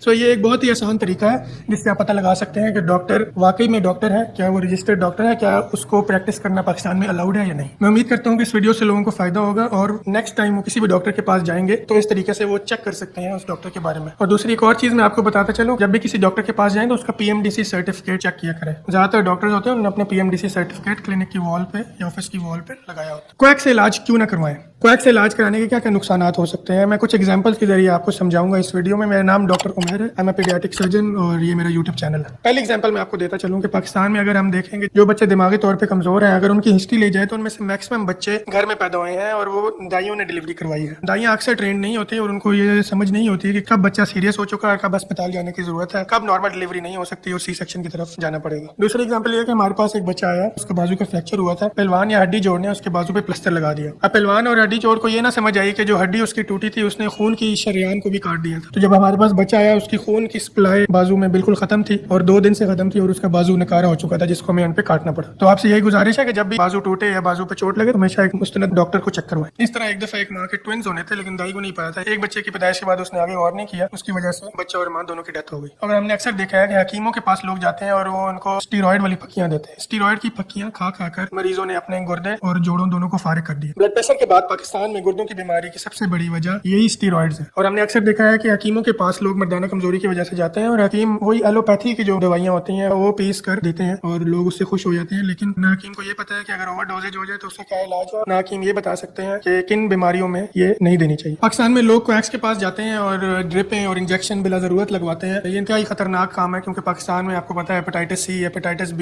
लिवर डिजीज बहुत ज्यादा है। तो ये एक बहुत इंपॉर्टेंट वजह है जिसकी वजह से बीमारियां पाकिस्तान में फैल रही हैं बहुत ज्यादा। तो आपसे यही गुजारिश है कि अच्छे डॉक्टर को चेक करवाएं ताकि ड्रिप अभी लगाई जाए जब उसकी जरूरत हो, चंद पैसों के लिए आपकी जिंदगी के साथ खेला ना जाए। बेबी मसाज यानी बच्चे की जिल्द की मालिश कैसे करनी है, बच्चे की जिल्द की मालिश किस तरह करनी है, इनमें किन एहतियाती तदाबीर का ख्याल रखना है और बच्चे के मुख्तलिफ जिस्मानी हिस्सों की मालिश किस तरह करनी है। मेरा नाम डॉक्टर उमैर है और आइए इस वीडियो में हम ये डिटेल से डिस्कस करते हैं। बेबी मसाज बहुत से डॉक्टर्स और एक्सपर्ट्स तजवीज करते हैं और अमेरिकन अकेडमी ऑफ पीडियाट्रिक्स और WHO भी ये बताती है कि बच्चों का अगर सही तरीके से मसाज किया जाए तो वो उनके लिए फायदेमंद है। बेबी मसाज के फायदे ये हैं, अगर बेबी मसाज अच्छे तरीके से किया जाए तो ये पेरेंट्स और बच्चे के दरमियान बॉन्डिंग का जरिया बनता है। मसाज से बच्चा रिलैक्स होता है, उसकी नींद भी बेहतर होती है और उसके कॉलिक में भी फर्क पड़ता है। ये जिस्म में कॉर्टिसोल यानी स्ट्रेस हार्मोन को कम करता है, बच्चे का स्ट्रेस कम होता है और मेलाटोनिन को बढ़ाता है जो कि स्लीप साइकिल के लिए इंपॉर्टेंट है। खास तौर पे वो बच्चे जिनका स्लीप साइकिल खराब है उनके लिए मसाज बहुत ज्यादा फायदेमंद है। हमेशा याद रखें कि बच्चे का मसाज इंतहाई नरमी और आहिस्तगी से कीजिए, जल्दी जल्दी जोर से मसाज बिल्कुल ना करें। हमेशा नर्म और हल्के दबाव से मसाज करें, आराम से गोल गोल अंदाज में मसाज करें। बच्चे की रीढ़ की हड्डी पे मसाज ना करें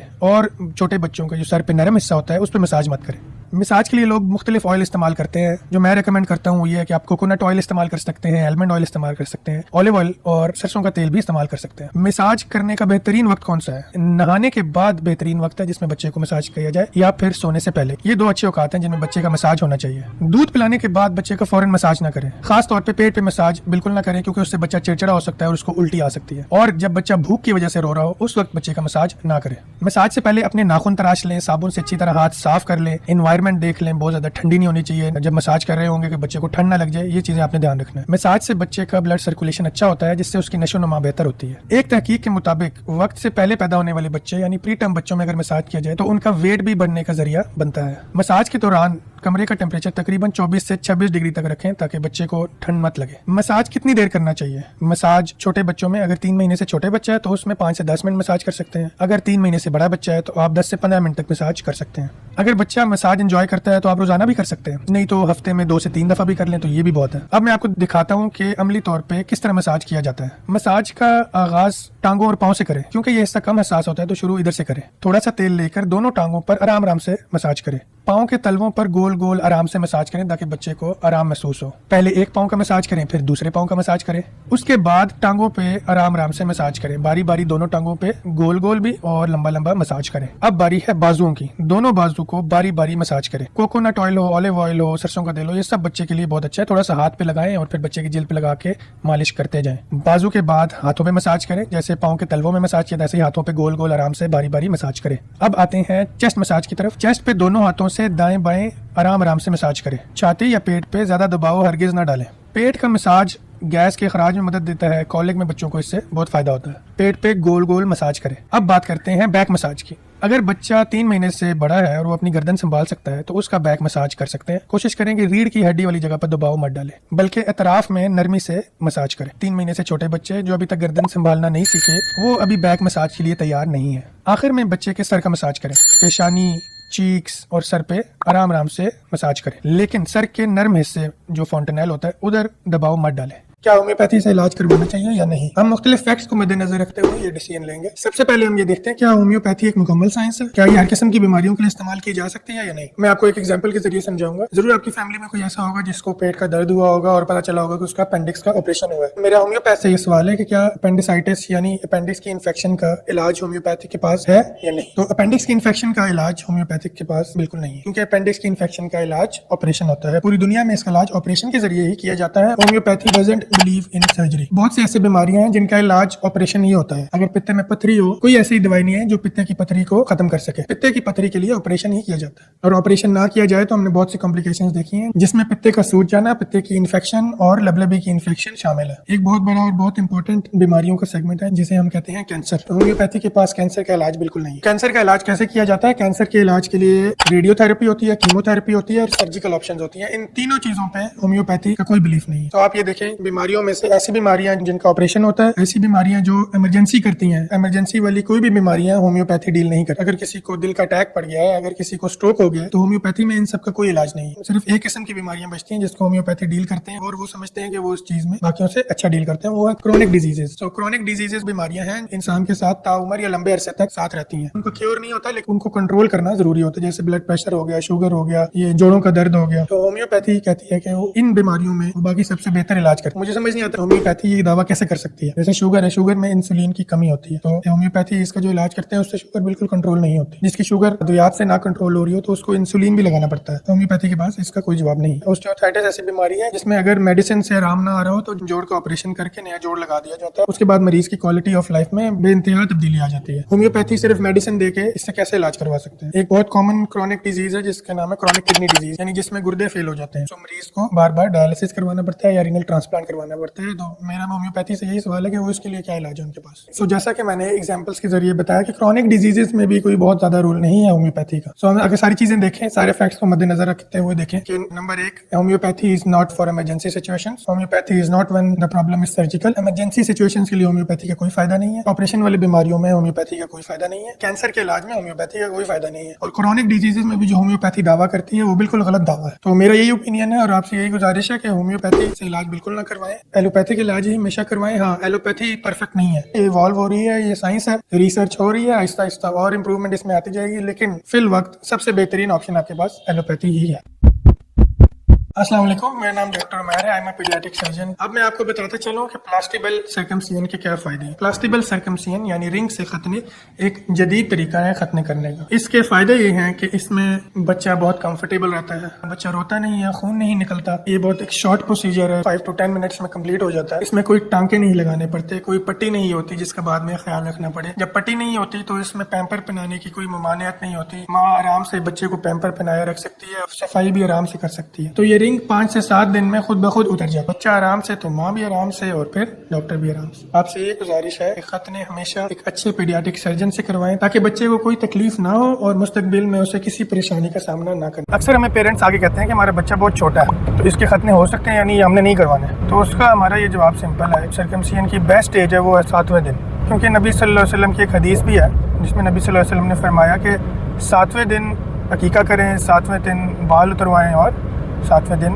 खतने भी करें। तो हम कहते हैं बच्चा अगर 7 दिन का हो गया है उसके बाद जितनी जल्दी हो सके करवा लें, बेहतर तो ये 7वें दिन करवा लें। और अगर वज़न के हिसाब से देखा जाए तो इवन हमने जब बड़े बड़े ऑपरेशन करने हैं, दिल की सर्जरी करनी है, कोई बच्चे की खुराक की नाली नहीं बनी उसकी सर्जरी करनी है, तो 2 किलो से ऊपर बच्चा हो तो सर्जरी के रिज़ल्ट अच्छे होते हैं। मतलब ये है कि अगर 2 किलो से ऊपर हो तो ये बड़े ऑपरेशन भी हो सकते हैं। तो खतने तो इतने कोई बड़े मसला नहीं है, इतना कोई बड़ा ऑपरेशन थोड़ी है। 2 kg से ऊपर वेट हो तो खतने हो सकते हैं। लोग कहते हैं कि अगर बच्चे को पीलिया है तो खतने नहीं हो सकते। देखिए, अगर पीलिया बहुत ज़्यादा है ना, बहुत ज़्यादा से मुराद ये है कि उसके लिए आपको टेस्ट कराने पड़ रहे हैं, उसके लिए आपको ट्रीटमेंट करा रहे हैं, या नर्सरी में दाखिल किया हुआ है, नीली छांव में रखा हुआ है, फोटोथेरेपी चल रही है, IV इंजेक्शन चल रहे हैं। अगर ऐसी कोई बात नहीं, सिर्फ डॉक्टर ने कहा हुआ है कि सुबह शाम सूरज की छांव दें, तो इसका मतलब है कि ज़्यादा पीलिया नहीं है। अगर बहुत ज़्यादा आंखें पीली हैं, हाथ पाँव पीले हैं, तो फिर डॉक्टर से एक दफ़ा मशवरा करना ज़रूरी है। यानी जो नॉर्मल 99% बच्चों में जिस तरह पीलिया होता है उसमें खतने करने में कोई ममानियत नहीं है, जिसमें उन्होंने जस्ट विटामिन D, A इस तरह ड्रॉप्स दिए होते हैं और कहा होता है कि आप बच्चे को सूरज की छांव में रखें, उसमें खतने करने में कोई मसला नहीं है। मुझे कमेंट्स में किसी ने पूछा कि मेरा बच्चा प्री मैच्योर है, क्या उसके सर्कमसियन हो सकते हैं? तो इसको हम डिटेल से डिस्कस करते हैं इस वीडियो में। सबसे पहले तो ये पता होना चाहिए कि प्री मैच्योर बेबी किसको कहते हैं। जो बच्चा 37 हफ्ते यानी 37 वीक से पहले पैदा हो उसको प्री मैच्योर कहते हैं। अक्सर जो प्री मैच्योर बच्चा होता है वो कमज़ोर होता है, उसको बीमारियाँ होती हैं जिसकी ट्रीटमेंट चल रही होती है। अगर ज़्यादा प्री मैच्योर हो तो वो नर्सरी में दाखिल भी होता है। तो उसके बारे में हम ये कहते हैं कि जब बच्चे की करेक्टेड जेस्टेशनल एज ठीक हो जाए, करेक्टेड जेस्टेशनल एज, ये मैं अभी आपको 1 मिनट बताता हूँ, ठीक हो जाए और बच्चा कम से कम 2 किलो से, या और भी बेहतर है अगर 2.5 किलो से ऊपर हो, तो तब खतने करने चाहिए। अब करेक्टेड जेस्टेशनल एज क्या है? 9 महीने की जेस्टेशनल एज होती है ना, प्रेगनेंसी की जो एज, प्रेगनेंसी नॉर्मल 9 महीने की होती है।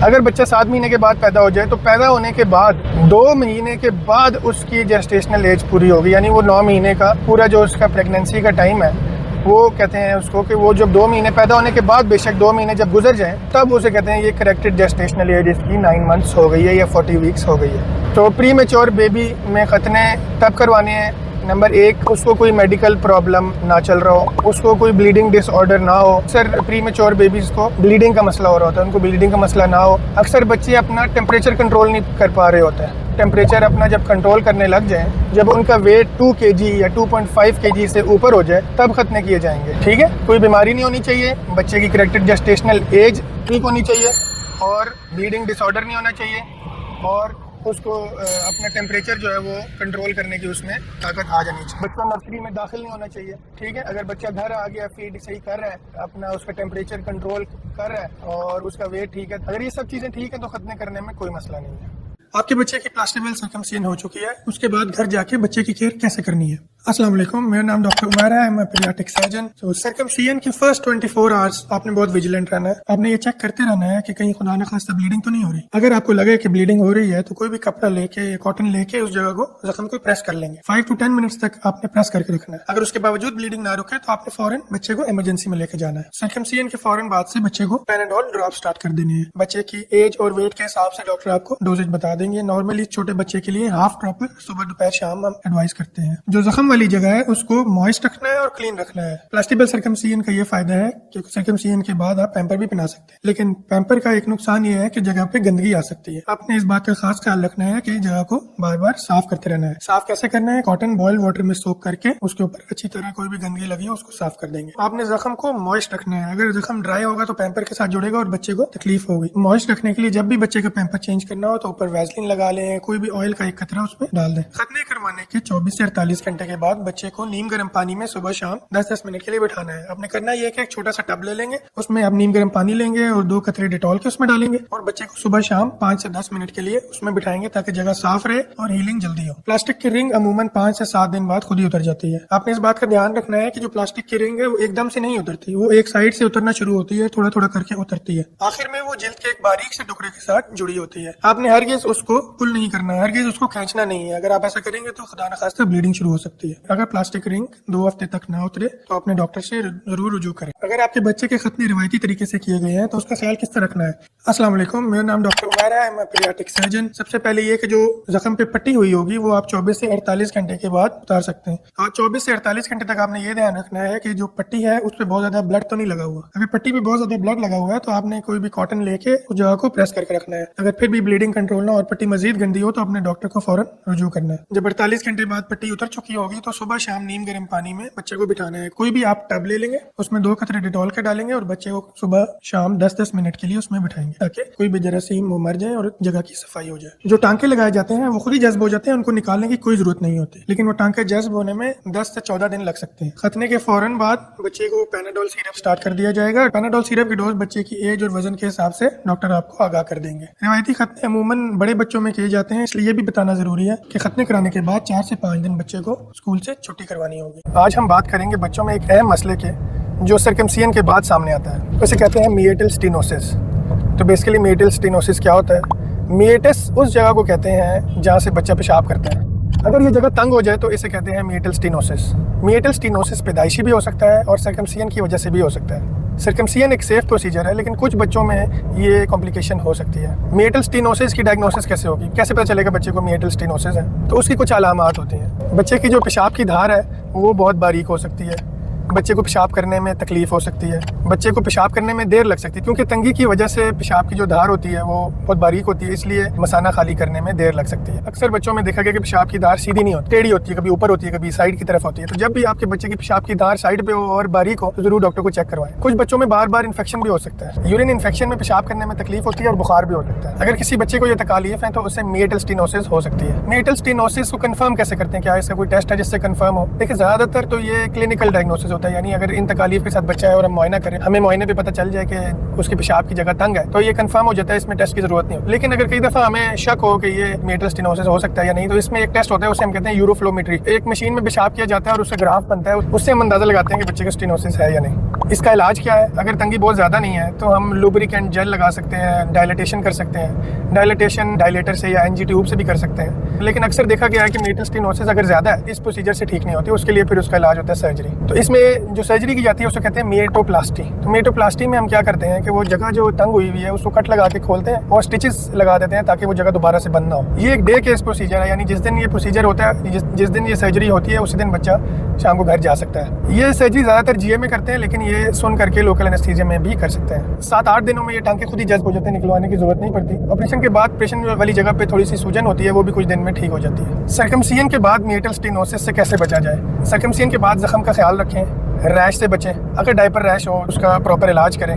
अगर बच्चे को यूरिन करने में तकलीफ हो तो डॉक्टर को बताएं। अगर इन्फेक्शन हो जाए तो फौरन उसका इलाज करें। तो ये तदाबीर ऐसी करके आप मिएटल स्टेनोसिस से बच सकते हैं। तो अगर आपका बच्चा सर्कमसिजन के बाद पेशाब करने में मुश्किल महसूस कर रहा है तो डॉक्टर को जरूर चेक कराएं, ये मिएटल स्टेनोसिस हो सकता है, और अगर हो जाए तो इसकी छोटी सी सर्जरी है तो वो करवानी चाहिए। कुछ दिन पहले मेरे पास एक पेशेंट आई और उन्होंने बताया कि उन्हें शदीद खारिश है और घर में 5 अफराद और भी हैं और उन सबको शदीद खारिश है। 2 साल से ये खारिश चल रही है और ज्यादातर रात के टाइम होती है। खारिश के लिए वो मुख्तलिफ किस्म के तेल और क्रीमें यूज कर चुके हैं लेकिन अफाका नहीं हुआ। जब मैंने तफसील पूछी तो मुझे पता चला कि पूरी फैमिली को एक खारिश की बीमारी स्केबीज है। मैंने उनकी स्केबीज की ट्रीटमेंट शुरू की और वो सब के सब उससे ठीक हो गए और उन्होंने बहुत सारी दवाएं भी दी। उन्होंने बताया कि उनकी पूरी फैमिली की खारिश बिल्कुल ठीक हो गई है। तो स्केबीज क्या है? तो स्केबीज एक छोटे से कीड़े की वजह से होती है जिसको सार्कोप्टी स्केबियाई कहा जाता है। ये बीमारी मामूली कांटेक्ट की वजह से एक से दूसरे को लग जाती है। यानी अगर आप स्केबीज इन्फेक्टेड इंसान से हाथ मिलाएं, गले मिलाएं या उसके साथ बैठें, उसके बिस्तर पर लेटें या उसकी इस्तेमाल हुई अशिया आप भी इस्तेमाल करें तो ये खारिश आपको भी लग सकती है। इस खारिश को पहचानने के लिए मैं आपको 3 बातें बताता हूँ। पहली बात, घर में एक से ज़्यादा अफराद इस खारिश में मुब्तला होंगे। दूसरी बात, ये खारिश रात के टाइम ज़्यादा शदीद हो जाती है। तीसरी बात, जहाँ स्किन फोल्ड होते हैं उधर ज़्यादा होती है, जैसे उंगलियों के दरमियान, बगलों में, प्राइवेट पार्ट्स में, इन जगहों पे ये ज़्यादा होती है। इसका इलाज निहायत आसान है और इलाज के साथ एहतियाती तदाबीर पे अमल करना भी बहुत ज़रूरी है। अक्सर लोग ये एहतियात नहीं करते, इसलिए सालों साल इस खारिश से निजात नहीं पा सकते। इसका सादा इलाज 5% परमेथ्रिन है। ये लोशन और क्रीम की फॉर्म दोनों में आता है और पाकिस्तान में ये स्कैब फ्री या लोट्रिक्स के नाम से मिल जाता है। इस्तेमाल का तरीका ये है कि रात को सोने से पहले गर्दन से नीचे पूरे जिस्म पे अच्छी तरह ये लगाएं। घर में जितने अफराद हैं, चाहे उनको खारिश हो या ना हो, सबको ये लोशन लगाना चाहिए।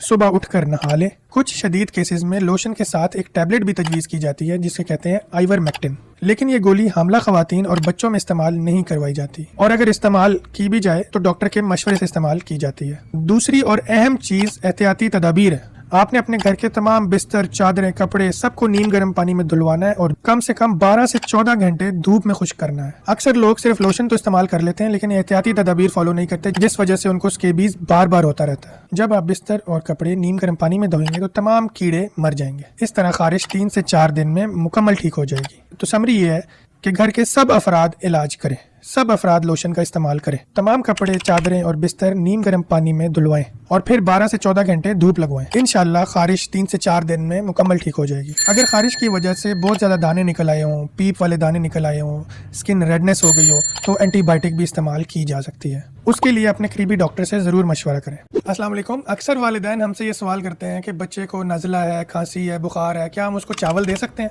क्या चावल देने से बच्चे का नज़ला जुकाम खांसी बढ़ जाता है? सर्दियों में क्या बच्चों को चावल दे सकते हैं? क्या रात के टाइम बच्चे को चावल देना अच्छा है? क्या चावल जिस्म में रेशा बनाता है? सबसे पहले मैं आपको बताता चलूं कि जिसे हम आम जुबान में रेशा कहते हैं, मेडिकल में इसका नाम है म्यूकस। इसको म्यूकस कहा जाता है। ये एक पानी जैसी तय होती है जो नाक और सांस की नालियों में मौजूद होती है। जिस्म में दाखिल होने वाले वायरस, बैक्टीरिया के खिलाफ ये तय एक हिफाजती निज़ाम का काम करती है। ये कुदरती मुदाफ़ियाती निज़ाम का हिस्सा है और इन्फेक्शन से बचाती है। आम ज़बान में इसको रेशा कहा जाता है। ये वो रेशा नहीं है जो ज़ख्म में इन्फेक्शन या पीप की वजह से बनता है। ये रेशा क्यों बढ़ता है? जब बच्चे को वायरल नज़ला, जुकाम, खांसी होती है या वो बच्चे जिनको सांस की एलर्जी है तो उस दौरान म्यूकस की मिकदार बढ़ जाती है। इसी वजह से सीने से खड़ की आवाज़ें आती हैं या खांसी के साथ सीने से आवाज़ आती है जिसको आम ज़बान में रेशा कहा जाता है। असल में ये म्यूकस ही होता है जो एलर्जी या वायरल इन्फेक्शन की वजह से आम मिकदार से बढ़ जाता है। सर्दियों में क्यों रेशा ज़्यादा लगता है? मौसम की तब्दीली की वजह से वायरसेस भी ज़्यादा होते हैं, एलर्जी भी ज़्यादा होती है, इसलिए वालिदैन को शायद लगता है कि चावल देने से रेशा बढ़ता है। अब आते हैं इस सवाल की तरफ कि क्या वाकई चावल देने से रेशा बढ़ता है? इसका जवाब है बिल्कुल नहीं। चावल का रेशे से कोई ताल्लुक नहीं है। कोई ऐसी रिसर्च नहीं है, कोई ऐसी स्टडी नहीं है जिसमें बताया गया हो कि चावल खाने से रेशा बढ़ जाता है, चावल खाने से म्यूकस बढ़ता है। ऐसी कोई स्टडी दुनिया में मौजूद नहीं है। तो ये साइंटिफिक एविडेंस के खिलाफ है। किसी साइंसी रिसर्च में नहीं लिखा कि चावल खाने से सीने में खड़खड़ होती है, रेशा आता है। ऐसी कोई स्टडी मौजूद नहीं है। चावल के फ़वाइद। चावल एक नरम और आसानी से हज़म होने वाली ग़िज़ा है। इसमें कार्बोहाइड्रेट्स होते हैं जो बच्चों को फ़ौरन एनर्जी प्रोवाइड करते हैं। जब बच्चा बीमार होता है, चाहे बुखार हो, चाहे खांसी हो, चाहे पेट ख़राब हो, तो उसका खाना पीना वैसे ही आमतौर पे कम हो जाता है क्योंकि उसका मुंह का जायका ख़राब होता है, बच्चा चिड़चिड़ा हो जाता है, एनर्जी कम हो जाती है, वो कमज़ोरी महसूस करता है। ऐसे में चावल बच्चे को फ़ौरन तवानाई देता है। तो इसलिए ये एक मिथ और मिसकंसेप्शन है कि चावल रेशा करता है। इसकी वजह से अपने बच्चे को सर्दियों में एक मुफीद ग़िज़ा से महरूम ना करें। चावल देने की सबसे बेहतरीन फॉर्म खिचड़ी है। बच्चों को सर्दियों में खिचड़ी देते रहे, कोई इशू नहीं होगा इंशाल्लाह। इसलिए डॉक्टर भी हमेशा ये कहते हैं जब भी बच्चा बीमार हो, इससे खिचड़ी दें, सूप दें, ताकि उसे फ़ौरन एनर्जी मिले और वो जल्दी सेहतयाब हो। दुनिया भर में चावलों को बच्चों के लिए नरम ग़िज़ा के तौर पर तजवीज़ किया जाता है, लेकिन हमारे इलाके ख़ुसूसन इंडिया, पाकिस्तान में ये मशहूर है कि चावल रेशा करता है। ये एक बहुत आम सी गलत फहमी है जो कि बहुत ज़्यादा कॉमन है। तो ऐसा बिल्कुल नहीं होता। अलबत्ता बच्चों को बीमारी में डीप फ्राइड राइस ना दें, मिर्चीले मिर्चों वाले राइस मत दें। सादे उबले हुए चावल या फिर खिचड़ी ही बच्चों के लिए बेहतर है। इन तमाम साइंसी दलाइल के बाद भी कुछ लोग मेरी बात नहीं मानेंगे, लेकिन हो सकता है कुछ वालिदैन मेरी बात मान भी जाएं और ये बात समझ जाएं कि चावल जिस्म में रेशा नहीं करता। उम्मीद है आपको ये वीडियो अच्छी लगी होगी। अगर आपको ये वीडियो अच्छी लगी है तो मेरी एक और वीडियो चेक करें, इंशाल्लाह आपको फायदा होगा। Thank you. गर्मियों में बच्चों का ख्याल कैसे रखें? पाकिस्तान में गर्मियाँ एक प्रॉपर चैलेंज होता है। कभी लाइट होती है, कभी नहीं होती।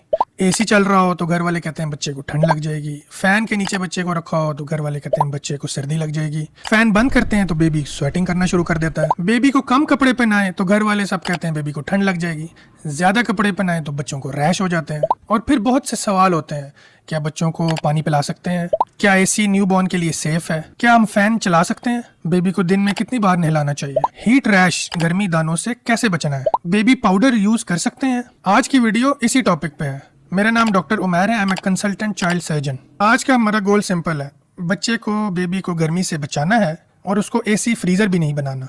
गर्मियों में डिहाइड्रेशन, ओवर हीटिंग और इन्फेक्शन बच्चों के लिए एकदम सीरियस हो सकते हैं। सबसे पहले हम डिस्कस करते हैं कि बच्चे गर्मियों में ज़्यादा सेंसिटिव क्यों होते हैं। एडल्ट्स को जब गर्मी लगती है वो पानी पी लेते हैं, फैन के नीचे आ जाते हैं, एसी चला लेते हैं, दूसरों को बता सकते हैं कि हमें गर्मी लग रही है। लेकिन बच्चे ऐसा नहीं कर पाते।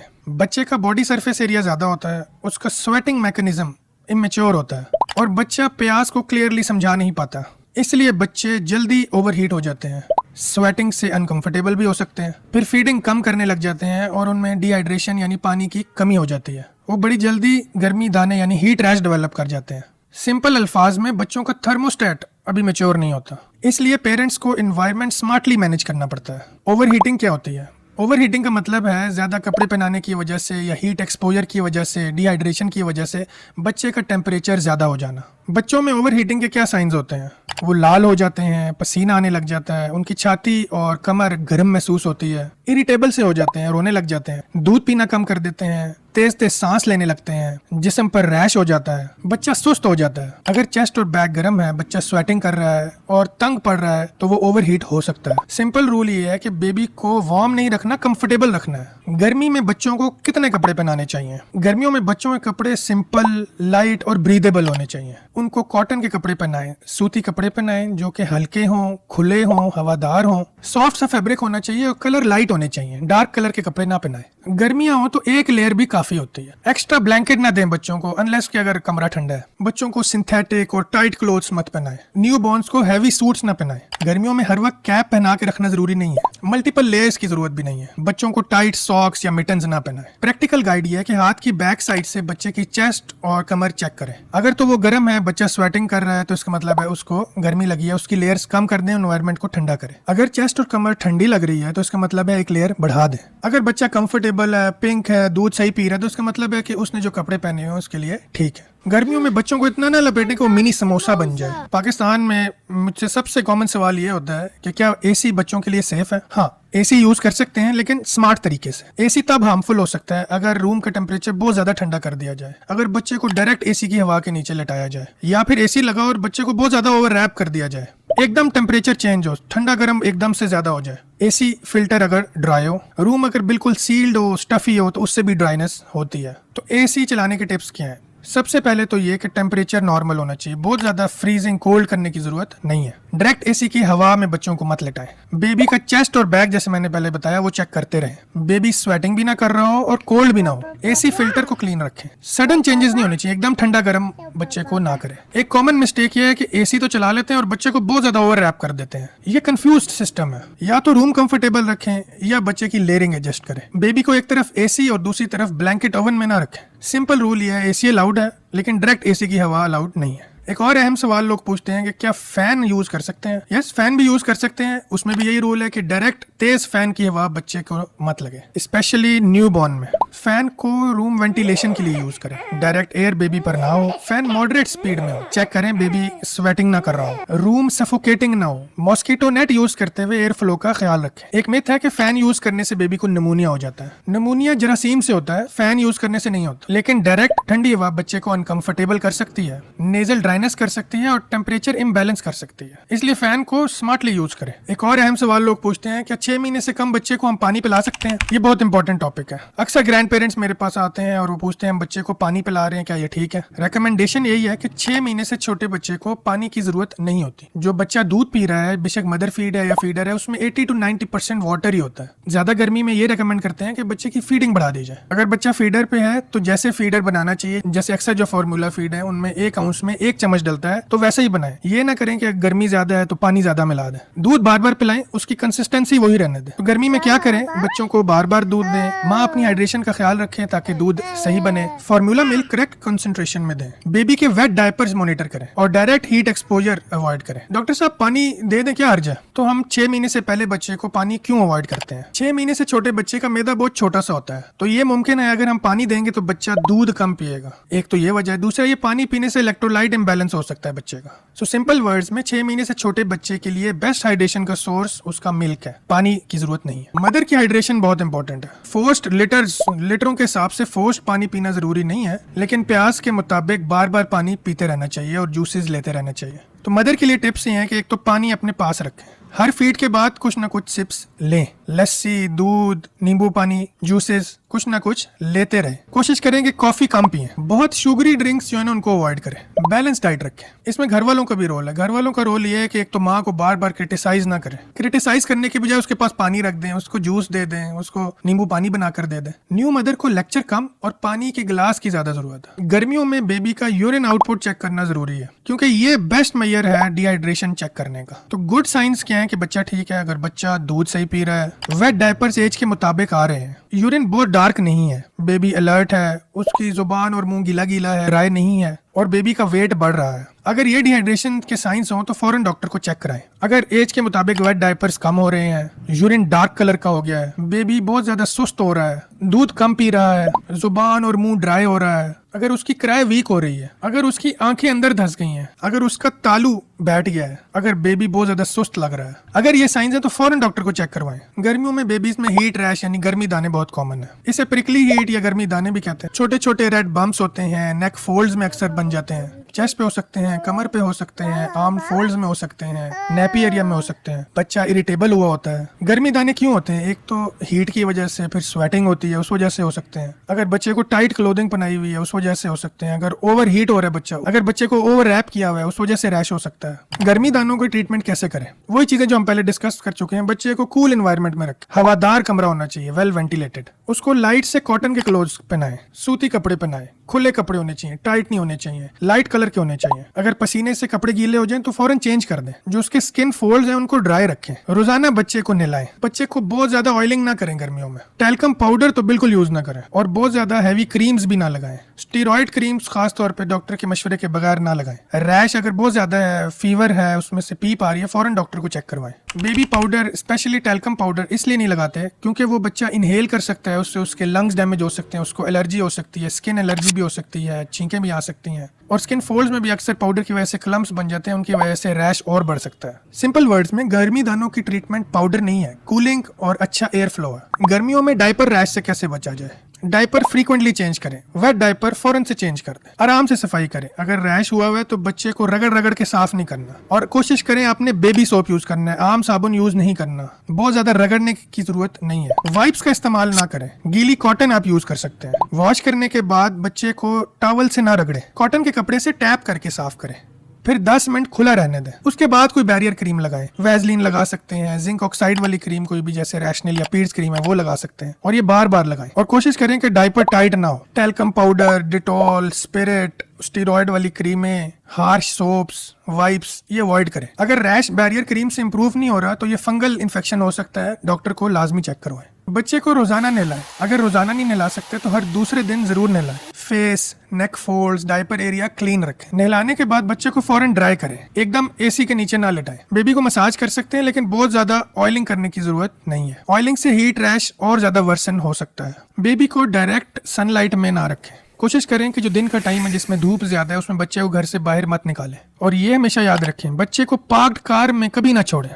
पेरेंट्स अक्सर कहते हैं कि सनलाइट से बच्चे को विटामिन डी मिलता है, लेकिन बच्चे को हार्श सनलाइट में रखने की जरूरत नहीं है। विटामिन डी ड्रॉप्स वैसे भी बच्चों को देने चाहिए, तो वो आप रोजाना देते रहे। सनलाइट का मतलब ये नहीं है कि बेबी को डायरेक्ट धूप में रखें। रिफ्लेक्टेड सनलाइट है वो भी बच्चे को विटामिन डी पहुंचा रही है। गर्मियों में मच्छरों का भी बहुत बड़ा मसला है। मॉस्किटो नेट यूज करें, लेकिन मॉस्किटो नेट बच्चे के फेस पे ना चिपके। ये ना हो कि मॉस्किटो नेट की वजह से एयर फ्लो डिस्टर्ब हो। हवादार होना चाहिए। घर पे कहीं पानी खड़ा ना होने दें। बच्चे को फुल स्लीव सूती कपड़े पहनाएं। स्ट्रॉन्ग स्प्रेज या कॉइल्स बच्चे के रूम में यूज ना करें। मॉस्किटो रिपेलेंट्स लगा सकते हैं, लेकिन बच्चे के हैंड्स पे ना लगाएं, क्योंकि बच्चा हाथ मुंह में डालता है तो वो इंजेस्ट कर सकता है। एसी की वजह से बच्चे की नोज ड्राई हो सकती है, ब्लॉक लग सकती है। अगर माइल्ड नेजल स्टफीनेस है तो सिंपल केयर करें। डायरेक्ट एयर अवॉइड करें। रूम को कंफर्टेबल रखें। सेलाइन नेजल ड्रॉप्स यूज करें। बहुत ज्यादा जोर से नेजल सक्शन ना करें। सिवियर हीट एक्सपोजर बच्चे के लिए डेंजरस हो सकता है। फिर समराइज कर दूं कि अगर बच्चे में ये साइंस हो तो उसको फौरन डॉक्टर के पास लेके जाए। अगर बच्चा फीड नहीं कर रहा,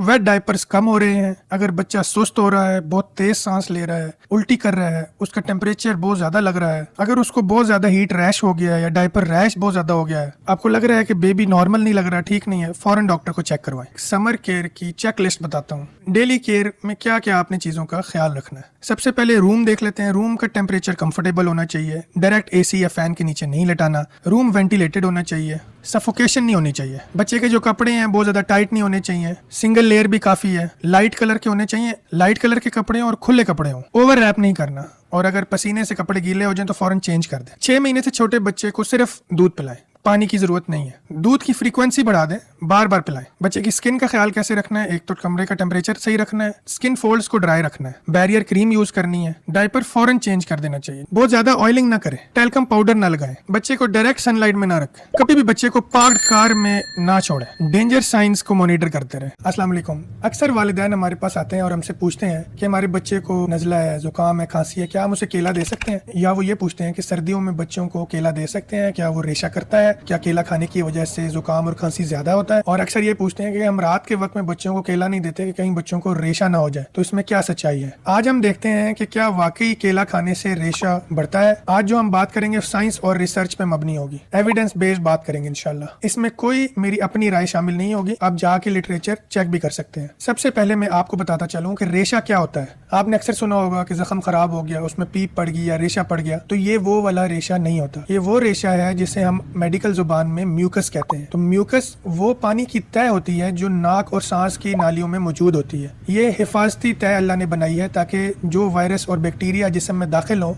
उनके खिलाफ ये हिफाजती तय होती है। ये हमारे दिफाई निज़ाम का हिस्सा है। कोई भी एलर्जी करने वाली चीज, कोई एलर्जन या बैक्टीरिया या वायरस जब जिस्म में दाखिल हो तो ये म्यूकस उन्हें रोक कर साफ करने में मदद करती है।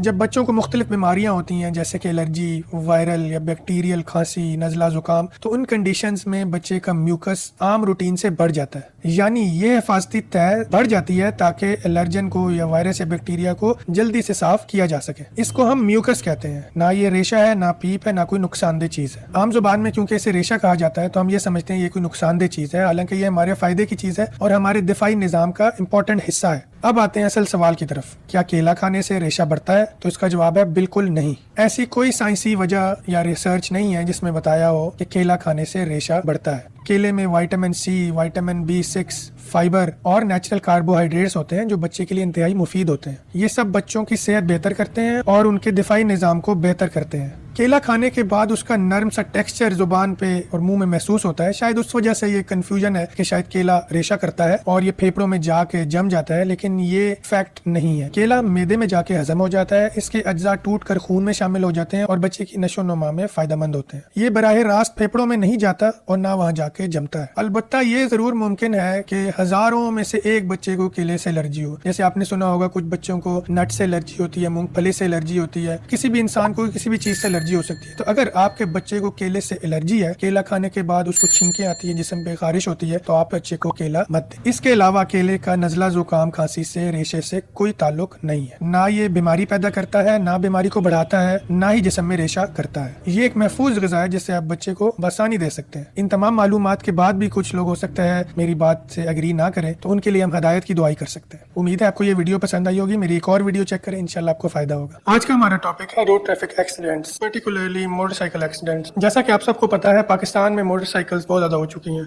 और हर साल मोटरसाइकिल की सेल्स पिछले साल से बढ़ती जा रही है। जब मैं गवर्नमेंट हॉस्पिटल की इमरजेंसी में काम करता था तो आप यकीन माने 95% ट्रॉमा के जो पेशेंट्स आते थे वो मोटरसाइकिल एक्सीडेंट्स की वजह से आते थे। मोटरसाइकिल हमारी जरूरत भी है, लेकिन ये एक निहायत खतरनाक सवारी है।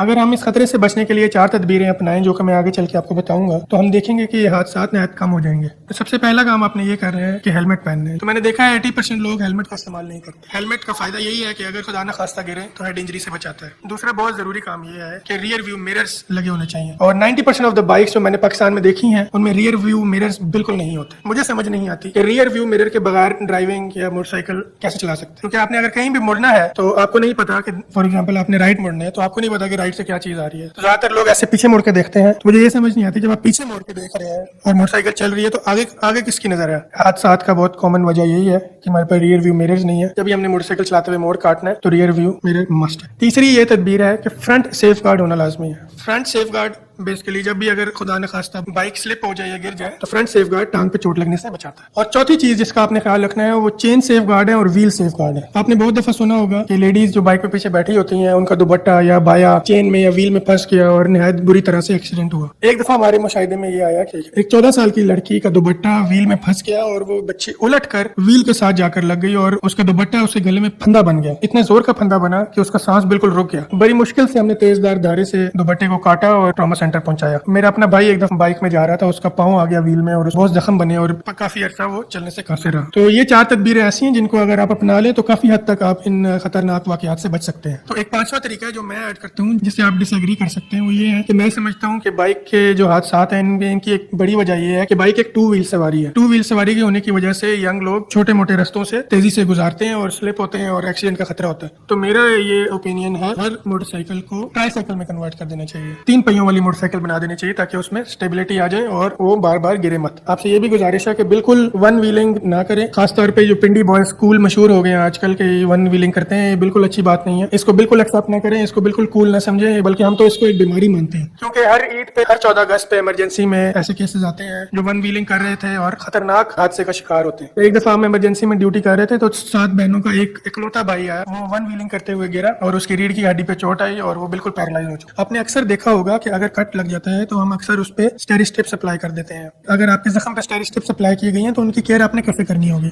सबसे पहले ये कि जब भी हम स्टेरी स्ट्रिप्स अप्लाई करते हैं तो उसके ऊपर एक और पट्टी की जाती है। वो पट्टी आप 24 से 48 घंटे के बाद उतार सकते हैं। उसके बाद उसके ऊपर कोई पट्टी करने की जरूरत नहीं है। नॉर्मली जो स्टेरी स्ट्रिप्स है हम चाहते हैं कि वो 5 से 7 दिन तक लगी रहे। अगर किसी वजह से वो 5 दिन से पहले उतर जाए तो जख्म की डेली ड्रेसिंग करनी होगी। ड्रेसिंग आप कोई भी गॉज लेके उसको बॉइल्ड वाटर से गीला करके जख्म पे रखेंगे और ऊपर टेप लगा देंगे। 1 हफ्ते तक रोजाना ये पट्टी करनी पड़ेगी। अगर आपको लगे कि स्टेरी स्ट्रिप्स के बावजूद जख्म खुल रहा है या जख्म में से पीप आ रही है या स्किन में रेडनेस हो गई है तो फौरन अपने डॉक्टर से रुजू करें। हर किसी घर में एक केमिकल मौजूद है। जब भी चोट लगती है, जख्म होता है, तो हम उस पर वो केमिकल लगाना शुरू हो जाते हैं और वो केमिकल है पायोडीन। पायोडीन के अंदर होता है पोविडोन आयोडीन। ये ऐसा केमिकल है जो बैक्टीरिया को, जरासीमों को मार देता है। लेकिन इसका एक मसला है। इसका मसला ये है कि जरासीमों को मारते मारते ये जख्म के अंदर जो खुलिये जख्म को ठीक कर रहे हैं उनको भी मार देता है। तो बेसिकली पायोडीन जख्म के लिए एक अच्छा केमिकल नहीं है। जख्म के बारे में हमेशा ये कहते हैं कि जो चीज़ आप अपने आंख में नहीं डाल सकते तो वो जख्म में भी नहीं डाल सकते। तो ये गलती आम डॉक्टर्स भी करते हैं और आम लोग भी करते हैं कि वो पायोडीन बार बार जख्म पे डालते रहते हैं, तो उसका फायदा नहीं है। पायोडीन डालने से नुकसान ज्यादा होता है, फायदा कम होता है। हाँ, पायोडीन की कुछ यूजेस हैं। अगर आपको कोई खराश वगैरह आया, रोड पे गिरे हैं, थोड़ा सा एक दफा पायोडीन लगा दिया। लेकिन उससे भी ज्यादा जरूरी जो चीज है वो ये है कि आपने उसको साबुन से अच्छी तरह वॉश कर लेना है। अगर हल्का जख्म है, साबुन से अच्छी तरह वॉश करें, सुखाएं और ऊपर बेशक आप पॉलीफेक्स लगा दें, कोई एंटीबायोटिक ऑइंटमेंट लगा दें। ये पायोडीन से ज्यादा अच्छा असर करेगी। अगर जख्म गहरा है तो जो सबसे इंपॉर्टेंट चीज है, जो सबसे अच्छी चीज है जो उसमें हेल्प करेगी, वो आप हैरान होंगे जान के, वो है नॉर्मल सलाइन। जो नॉर्मल सलाइन आती है ना ड्रिप में, जब नॉर्मल सलाइन प्रेशर से आप जख्म पे डालेंगे तो प्रेशर की वजह से वहां से जरासीमों की सफाई हो जाएगी। अगर बहुत गंदा जख्म है, अंदर मट्टी है, रेत है, जख्म बहुत गंदा है, बदबूदार है, तो फिर आप पायोडीन से एक आध बार सफाई कर सकते हैं। लेकिन पायोडीन से सफाई करने के बाद जो इम्पोर्टेंट चीज़ है वो ये है कि एक सेलाइन प्रेशर से किया जाए और उसके ऊपर एंटीबायोटिक ड्रेसिंग की जाए। एंटीबायोटिक ड्रेसिंग सूफ्राटूल, बैक्टीग्रास के नाम से भी आती है, वो आप यूज़ कर सकते हैं। रोज़ाना के हिसाब से बार बार पायोडीन लगाना ये जख्म के लिए अच्छा नहीं है। एक तो वो जख्म को डैमेज करेगा और दूसरा हीलिंग में टाइम ज़्यादा लगेगा। जो चीज़ आप अपने आँख में नहीं डालेंगे वही चीज़ आप जख्म में भी नहीं डालेंगे, क्योंकि जिस तरह आँख डैमेज होगी उसी तरह जख्म के अंदर जो खुली हैं, जो जख्म को हील अप कर रहे हैं, वो डैमेज होते जाएंगे, तो फिर हीलिंग स्लो हो जाएगी। अगर आपके बच्चे को सर पे चोट लग जाए, वो गिर जाए या वैसे कोई चीज़ सर पे लग जाए, तो आपको क्या करना चाहिए? किस सूरत में हॉस्पिटल जाना चाहिए? डॉक्टर को चेक करवाना लाजमी है। तो देखें, जब भी हेड इंजरी होती है तो हमने ये देखना है कि बच्चे के दिमाग पे चोट तो नहीं आई। अगर बाहर थोड़ी सी ब्लीडिंग है, ऐसे स्वेलिंग हुई हुई है, ज़्यादातर पेरेंट्स उस वजह से परेशान हो रहे होते हैं, लेकिन हम उस वजह से परेशान नहीं होते। वो जेल के नीचे थोड़ी सी ब्लीडिंग है, उसने बाद में ठीक हो जाना। किन सूरतों में डॉक्टर को चेक कराना लाजमी है और CT स्कैन कराने की जरूरत पड़ सकती है? उसमें यह है कि अगर बच्चा गिरे और बेहोश हो जाए, रोए ना, अगर बच्चे को एक से ज्यादा उल्टी आए, अगर बच्चे के नाक, कान, मुंह से खून आए, अगर बच्चे को झटके लगने लग जाएं या जिस्म का कोई हिस्सा काम ना कर रहा हो, इन सूरतों में फौरन हॉस्पिटल जाने की जरूरत है। अगर बच्चा गिरा है और वो रो रहा है और थोड़ी सी सर में सूजन है, लेकिन उसको कोई उल्टी नहीं है, वो मुकम्मल होश में है, तो उस सूरत में आप इंतजार कर सकते हैं, उसमें फौरन हॉस्पिटल जाने की जरूरत नहीं। आपके ज़हन में अगर कोई भी सवाल है, आप नीचे कमेंट्स में पूछ सकते हैं। मैं हमेशा कमेंट्स का जवाब खुद देता हूँ, और इवन आप मुझे व्हाट्सएप पे मैसेज भी कर सकते हैं। मैंने अपना नंबर नीचे दिया हुआ है। कोई भी इशू हो, कोई प्रॉब्लम हो, आप मेरे से डिस्कस कर सकते हैं। तो लोग हमसे पूछते हैं कि पानी को कितनी देर बॉयल करें, किस तरह बॉयल करें? तो मैं हमेशा ये कहता हूँ कि कोई पतीला पानी से भर के आप आग पे रखते हैं। जब बॉयल होना शुरू हो पानी, तो उसके बाद 1 मिनट तक बॉयल होने दें। उसके बाद आप आग बंद कर दें। पानी ठंडा हो जाए तो उसमें जो ऊपर सॉल्ट्स वगैरह होते हैं, तो वो छाननी से साफ करके आप पानी को इस्तेमाल कर सकते हैं। हमसे अक्सर ये लोग पूछते हैं कि हमारे पास बोरिंग का पानी है, क्या उसको भी बॉयल करना जरूरी है? तो मैं यही कहता हूँ कि यस, बॉयल करना बहुत जरूरी है। एक हुकूमती इदारा है, Pakistan council of research in water resources, वहाँ पे पानी के टेस्ट किए जाते हैं कि ये पीने के काबिल है या नहीं। तो या तो आप वाटर सैंपल का टेस्ट करवाएं, और अगर वो पीने के काबिल आता है तो आप बेशक बॉयल ना करें। लेकिन अगर आपने वो टेस्ट नहीं करवाया या टेस्ट खराब आता है, तो अपने बोरिंग का पानी को भी बॉयल करके इस्तेमाल करना है। हम तो ये भी कहते हैं कि अगर आप फिल्टर का पानी लेते हैं तो उसको भी बॉयल करके इस्तेमाल करें, क्योंकि फिल्टर की भी सही से केयर पाकिस्तान में नहीं की जाती। वक्त पे सफाई होनी होती है, पुर्जे तब्दील करने पड़ते हैं, ये सब चीजों का ध्यान रखना पड़ता है, जिसमें कहीं ना कहीं कोताही आ सकती है। तो इसलिए हम यही कहते हैं कि फिल्टर के पानी को भी बॉयल करके इस्तेमाल करें। तो लोग हमसे पूछते हैं कि पानी को कितनी देर बॉयल करें, किस तरह बॉयल करें? तो मैं हमेशा ये कहता हूँ कि कोई पतीला पानी से भर के आप आग पे रखते हैं। जब बॉयल होना शुरू हो पानी, तो उसके बाद 1 मिनट तक बॉयल होने दें। उसके बाद आप आग बंद कर दें। पानी ठंडा हो जाए तो उसमें जो ऊपर सॉल्ट्स वगैरह होते हैं, तो वो छाननी से साफ करके आप पानी को इस्तेमाल कर सकते हैं। अगर आप पानी का टेस्ट कराना चाहते हैं तो हुकूमती इदारे की ये वेबसाइट है, इस पे जाके आप उनसे कॉन्टेक्ट करेंगे, फॉर्म फिल करेंगे, तो आपके बोरिंग का पानी का टेस्ट कर देंगे। किसी को बुखार हो जाए तो क्या करना चाहिए? सबसे पहले तो आप ये समझ लेंगे बुखार क्यों होता है। तो नॉर्मली सब इंसानों का टेम्परेचर अगर सेट है 98.6 डिग्री पे, वायरस या बैक्टीरियल या किसी और वजह से क्या होता है कि जो टेम्परेचर सेट है वो हाई डिग्रीज पे हो जाता है। फॉर एग्जांपल 103 डिग्री 104 डिग्री पे सेट हो जाता है। तो 98.6 से 103 पर जाने के लिए जिस्म कांपता है, ठंड लगती है, बंदा गर्मी में भी रजाई ओढ़ लेता है, क्योंकि जिस्म ने उस टेम्परेचर तक पहुंचना होता है। जिस्म के कपकपाने से एनर्जी प्रोड्यूस होती है और हीट जनरेट होती है। तो इसलिए जब भी बुखार चढ़ रहा होता है तो जिस्म कपकपाता है। तो जब भी बुखार चढ़ रहा हो, सबसे पहले आपने ये देखना है कि एनवायरनमेंट कैसी है। एनवायरनमेंट गर्म तो नहीं है, क्या रूम टेम्परेचर बहुत ज्यादा तो नहीं है, तो आपने रूम टेम्परेचर नॉर्मल रखना है। फिर आपने देखना है कि क्या कपड़े बहुत ज्यादा तो नहीं पहने हुए, क्या अगर बच्चे को बुखार है तो क्या उसको बहुत ज्यादा स्वेटर जैकेट बहुत ज्यादा लेयर्स तो नहीं पहनाई हुई, कपड़े हल्के करने पड़ेंगे। नॉर्मल टेम्परेचर रूम का होना चाहिए और कपड़े भी हल्के होने चाहिए ताकि हीट लॉस हो, टेम्परेचर कम हो। फिर आ जाती है बात कि पट्टियां करें। पट्टियां कैसे करने हैं? अक्सर लोग पट्टियां गलत तरीके से करते हैं। पट्टियां करने का ये तरीका है कि कोई भी कपड़ा लेंगे, नॉर्मल पानी में डिप करेंगे। नॉर्मल पानी से मुराद है ना वो ठंडा हो और ना गर्म हो। बर्फ वाले पानी से बिल्कुल पट्टियां नहीं करनी। सो कोई भी कपड़ा लेके नॉर्मल पानी में गीला करके पूरे जिस्म पे फेरना है। सिर्फ माथे में रखने से बुखार कम नहीं होगा। बाल गीले करने हैं,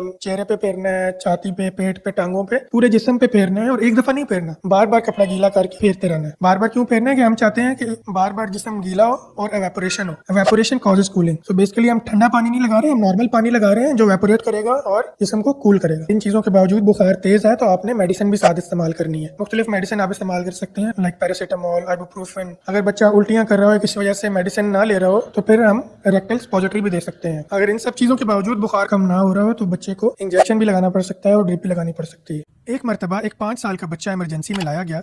हमें बताया गया कि वो खेल रहा था और अचानक से बेहोश हो गया। उसके वाइटल सब ठीक थे, लेकिन जब उसकी शुगर चेक की गई तो वो बहुत ज्यादा हाई आई। जब वालिदैन से पूछा गया तो उन्होंने कहा हमें मालूम नहीं था कि इसको शुगर है। और जब हिस्ट्री ली गई तो उस बच्चे में वो तमाम अलामात मौजूद थी जो शुगर के मरीज में होती हैं। आज की वीडियो में आपको 5 ऐसी अलामात बताएंगे जो अगर आपके बच्चे में हो तो फौरन उसकी शुगर चेक करवाएं। पहली अलामत पॉलीयूरिया, यानी पेशाब का बार बार आना। अगर बच्चे को बार बार पेशाब आता है, या छोटा बच्चा बार बार पैम्पर गीला कर देता है, या बड़ा बच्चा बार बार रात को वॉशरूम जाता है, हत्ता कि गर्मियों में भी 4 से 5 दफा उठ के वॉशरूम जाना पड़ता है, या बच्चा पहले बिस्तर गीला नहीं करता था और अब करने लग गया है, तो बच्चे की शुगर लाजमी चेक करवाएं। दूसरी अलामत पॉलीडिप्सिया यानी ज्यादा प्यास लगना। अगर बच्चा ज्यादा खेल कूद नहीं करता लेकिन बार बार पानी पीता है, बार बार पानी मांगता है, हर आधे घंटे बाद पानी पीता है, तो ये शुगर की अलामत हो सकती है। तीसरी अलामत पॉलीफेजिया यानी ज्यादा भूख लगना। अगर बच्चे को बहुत ज्यादा भूख लगती है, हर 1-2 घंटे बाद खाना मांगता है, खास तौर पर मीठा मांगता है और मीठा खाने की शदीद ख्वाहिश होती है, तो ये भी शुगर की अलामत हो सकती है। चौथी अलामत बगैर वजह के बच्चे का वजन कम होना यानी अनएक्सपेक्टेड वेट लॉस। अगर बच्चे को भूख भी ज्यादा लगती है, बच्चा खाना भी ठीक खाता है, फिर भी उसका वजन गिर रहा है, तो ये शुगर की अलामत हो सकती है। पांचवी और आखिरी अलामत ये है बच्चा बगैर वजह के थकावट महसूस करे, अनएक्सप्लेन टायर्डनेस। अगर बच्चा सारा दिन सुस्त रहता है, टांगों में दर्द रहता है, बेचैनी रहती है, खेल कूद में दिलचस्पी नहीं लेता, ज्यादातर लेटा रहता है, तो ये भी शुगर की अलामत हो सकती है। बहुत से लोग ये समझते हैं कि शुगर सिर्फ बड़े लोगों की बीमारी है, तो ये बात आप जान लें कि शुगर छोटे बच्चों में भी हो सकती है। शुगर किसी भी उम्र में हो सकती है। बच्चों में होने वाली शुगर को टाइप 1 डायबिटीज कहते हैं। टाइप 1 डायबिटीज में बच्चों के जिस्म में इंसुलिन नहीं बनती। इसका वाहिद इलाज इंसुलिन है। अगर कोई आपको कहे कि इंसुलिन ना लगवाएं, कोई दवाई ले लें या फक्की ले लें, तो यकीन जाने वो आपके बच्चे की जिंदगी के साथ खेल रहा है। अगर बच्चों में बर वक्त शुगर की तशखीस ना हो या फिर शुगर कंट्रोल ना की जाए, तो उन्हें एक जानलेवा बीमारी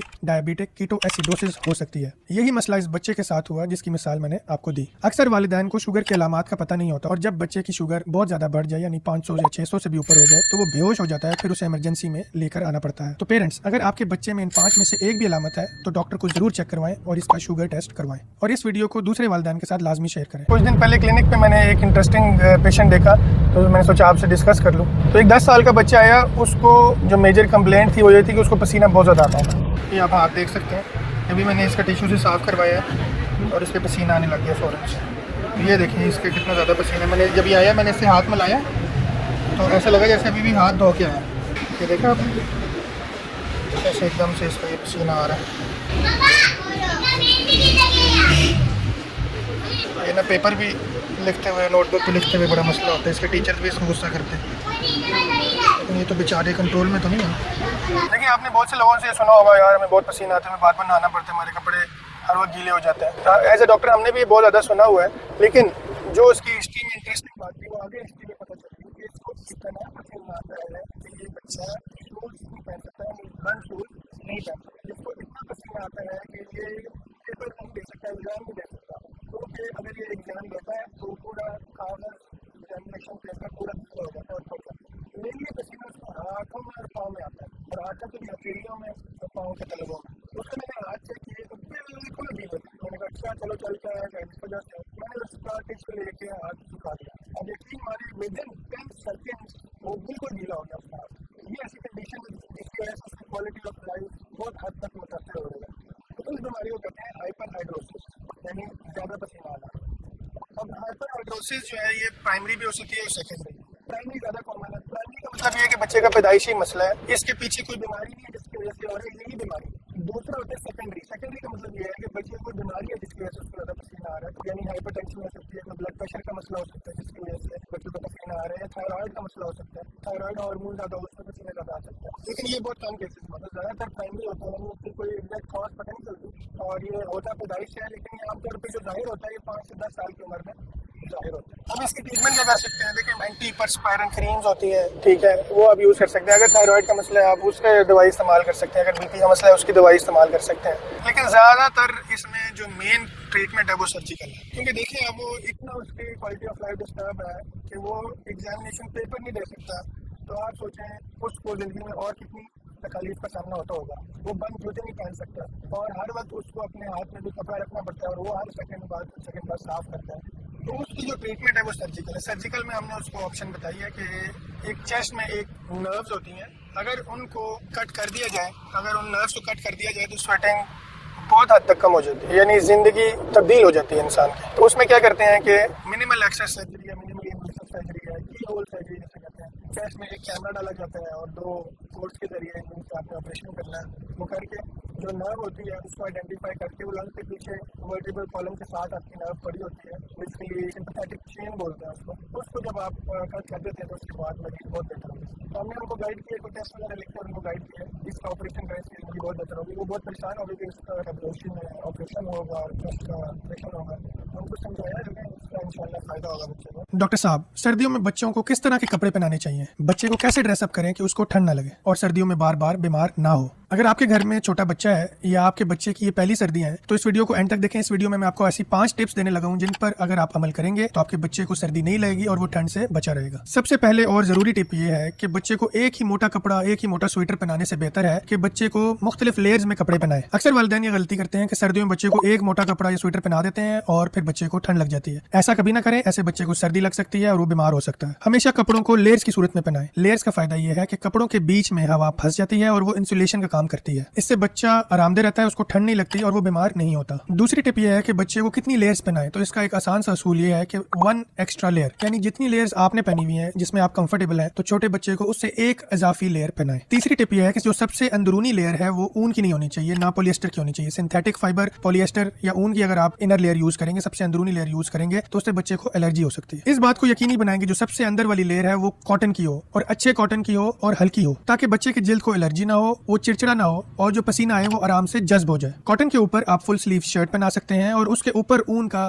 स्वेटर या फ्लीस पहना सकते हैं। चौथी टिप यह है कि बच्चे को बहुत ज्यादा ओवर ड्रेस ना करें। ज्यादा कपड़े पहनाने से भी बच्चे को पसीना आ सकता है और वो पसीने की वजह से उसकी अंदरूनी लेयर्स गीली हो सकती हैं, उस वजह से उसको फ्लू खांसी लग सकता है। इसी तरह बच्चे को अंडर ड्रेस भी ना करें कि उसको ठंड लग जाए और सर्दी लग जाए। ये देखने के लिए कि बच्चे की लेयर्स कम है या ज्यादा है, अपने हाथ की जो बैक साइड है, अपने हाथ की जो पुश्त है, उससे बच्चे की कमर और पेट पे चेक करें। अगर वहां पसीना हो तो समझ जाएं कि ये लेयर ज्यादा है और एक लेयर कम कर दे, और अगर ठंडा महसूस हो तो एक लेयर बढ़ा दे। पांचवी टिप यह है कि बच्चे का सर निस्बतन बाकी जिस्म से बड़ा होता है और ज्यादातर हरारत सर से जाया होती है, तो बच्चे के सर को ढांप के रखें। सर के लिए कैप, हाथों के लिए मिटन्स और पाँव के लिए जराबें इस्तेमाल करें। सर्दियों में बिला वजह बच्चे को घर से बाहर ना लेके जाएं, खास तौर पे फैमिली फंक्शंस में, क्राउड्स में, गैदरिंग्स में मत लेके जाएं। जितना ज्यादा बच्चे को सर्दी का एक्सपोजर होगा उतने ही ज्यादा बीमार होने के चांसेस बढ़ेंगे। पेरेंट्स, ये 5 टिप्स मैंने आपको दी हैं, इस पे अगर आप अमल करेंगे तो इंशाल्लाह इस सर्दियों में आपके बच्चे को ठंड नहीं लगेगी और वो नजला, जुकाम, खांसी से बचा रहेगा और बीमार नहीं होगा। सुपर फ्लू क्या चीज है? जैसा कि आपने देखा आजकल मीडिया पे बहुत ज्यादा हाइप फैली हुई है, सुपर फ्लू है, सुपर फ्लू है। तो सुपर फ्लू क्या चीज है? सुपर फ्लू बेसिकली एक वायरस है जिसे हम इन्फ्लुएंजा वायरस कहते हैं। ये ऐसा वायरस है जो हर साल सर्दियों में आता है और जब ये वायरस शदीद सूरत हाल इख्तियार कर ले तो इसे कहते हैं सुपर फ्लू। ये असल में एक मीडिया में यूज होने वाली टर्म है। ये बेसिकली वही सेम वायरस है जो हर साल सर्दियों में आता है। सुपर फ्लू में क्या होता है? बुखार होता है बहुत तेज, जिस्म दर्द होता है, खांसी होती है, गले में दर्द होता है, नज़ला होता है, छींकें आती हैं और कुछ केसेस में इसमें उल्टियां और मोशन भी होते हैं। इसमें सर दर्द भी हो सकता है और बाज़ औक़ात इसमें सांस लेने में मुश्किल भी हो सकती है। ये कोई नया वायरस नहीं है, ये बल्कि वही पुराना वायरस है। जब शिद्दत इख्तियार कर जाए तो उसे कहते हैं सुपर फ्लू। इलाज में याद रखें कि इसमें हमने पैरासीटामोल देनी है, पैनाडोल के नाम से दें, कैल्पोल के नाम से दें, सिरप बच्चों को देंगे, बड़ों को टैबलेट्स देंगे। कोशिश ये करेंगे कि डिस्प्रिन या एस्प्रिन ना लें। इसमें आपने डिहाइड्रेशन का बहुत ज़्यादा ख्याल रखना है क्योंकि एक तरफ से फ्लू हो रहा है, दूसरी तरफ मुंह का जायका ख़राब है, बच्चा चिड़चिड़ा भी हो जाता है, खाने पीने का दिल नहीं कर रहा होता, तो इसमें पानी की कमी होने का बहुत ज़्यादा अंदेशा होता है। तो इसमें आपने अपनी हाइड्रेशन ठीक रखनी है, ज़्यादा से ज़्यादा पानी पीना है, सूप लेना है, यखनी पीनी है। अगर बच्चा छोटा है तो सेलिनेज नेजल ड्रॉप, जो नाक में ड्रॉप्स डालते हैं, वो डालते रहें। अगर बच्चा 1 साल से बड़ा है तो उसको शहद भी साथ दे सकते हैं। अगर बड़े बच्चे हैं या एडल्ट्स हैं तो बाकायदगी से स्टीम लें।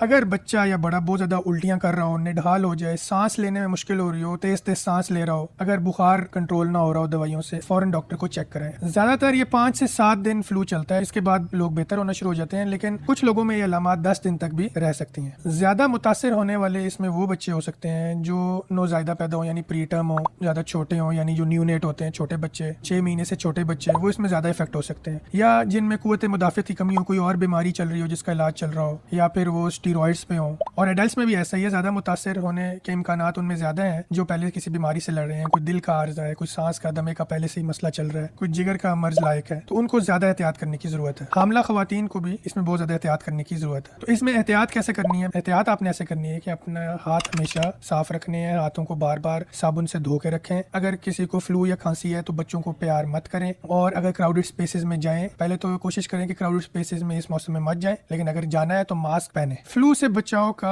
एक ही जरिया है एहतियात अगर आप कर रहे हैं और हर साल अगर आप इन्फ्लुएंजा वैक्सीन लगवाएं तो ये एक बेहतरीन एहतियात का जरिया है। ये इन्फ्लुएंजा वैक्सीन हर साल जो कॉमन फ्लू चल रहे होते हैं उनके खिलाफ बनाई जाती है इसलिए, और जो फ्लू वायरस है इसका मसला ये है कि ये हर साल अपने अंदर तब्दीलियाँ ले आता है और अगर हमें एक दफ़ा फ्लू हो जाए तो उसके खिलाफ एंटीबॉडीज़ बन जाती हैं, लेकिन अगले साल ये उससे भी चेंज होके आ जाता है, नए सिरे से इन्फेक्शन होती है। तो वो जो वैक्सीन लगाने का फ़ायदा होगा कि या तो ये इन्फेक्शन आपको नहीं होगी, अगर हो भी तो माइल्ड होगी। ये वैक्सीन 6 माह के बच्चों से लेके हर उम्र के अफराद को लगाई जा सकती है। इस फ्लू के इलाज में एक एंटीवायरल ड्रग है जिसे कहते हैं ओसेल्टामिविर, जो टेमी फ्लू के नाम से भी आती है, ये भी यूज़ होती है। इसकी कुछ स्पेसिफिक इंडिकेशंस हैं, अगर आपको फ्लू हो तो अपने डॉक्टर से डिस्कस करें कि क्या ये एंटीवायरल लेने की ज़रूरत है। मैं ये बताता चलूँ कि ये वायरल इन्फेक्शन, इसमें एंटीबायोटिक की ज़रूरत नहीं होती, ना स्टीरॉयड की ज़रूरत होती है। अगर आप एंटीबायोटिक देंगे भी तो उसने अपना टाइम पूरा करना है, क्योंकि जो एंटीबायोटिक है वो बैक्टीरिया के खिलाफ कारआमद होती है, वायरसेस के खिलाफ काम नहीं करती। उम्मीद है इन मालूमात से आप मुस्तफीद होंगे। अगर आपको ये वीडियो पसंद आई है तो मेरी एक और वीडियो चेक करें, इंशाल्लाह आपको फ़ायदा होगा। Thank you. अस्सलाम वालेकुम। सर्दियों के साथ ही बच्चों की बीमारियों में बहुत ज़्यादा इजाफा हो जाता है, जिनमें फ्लू,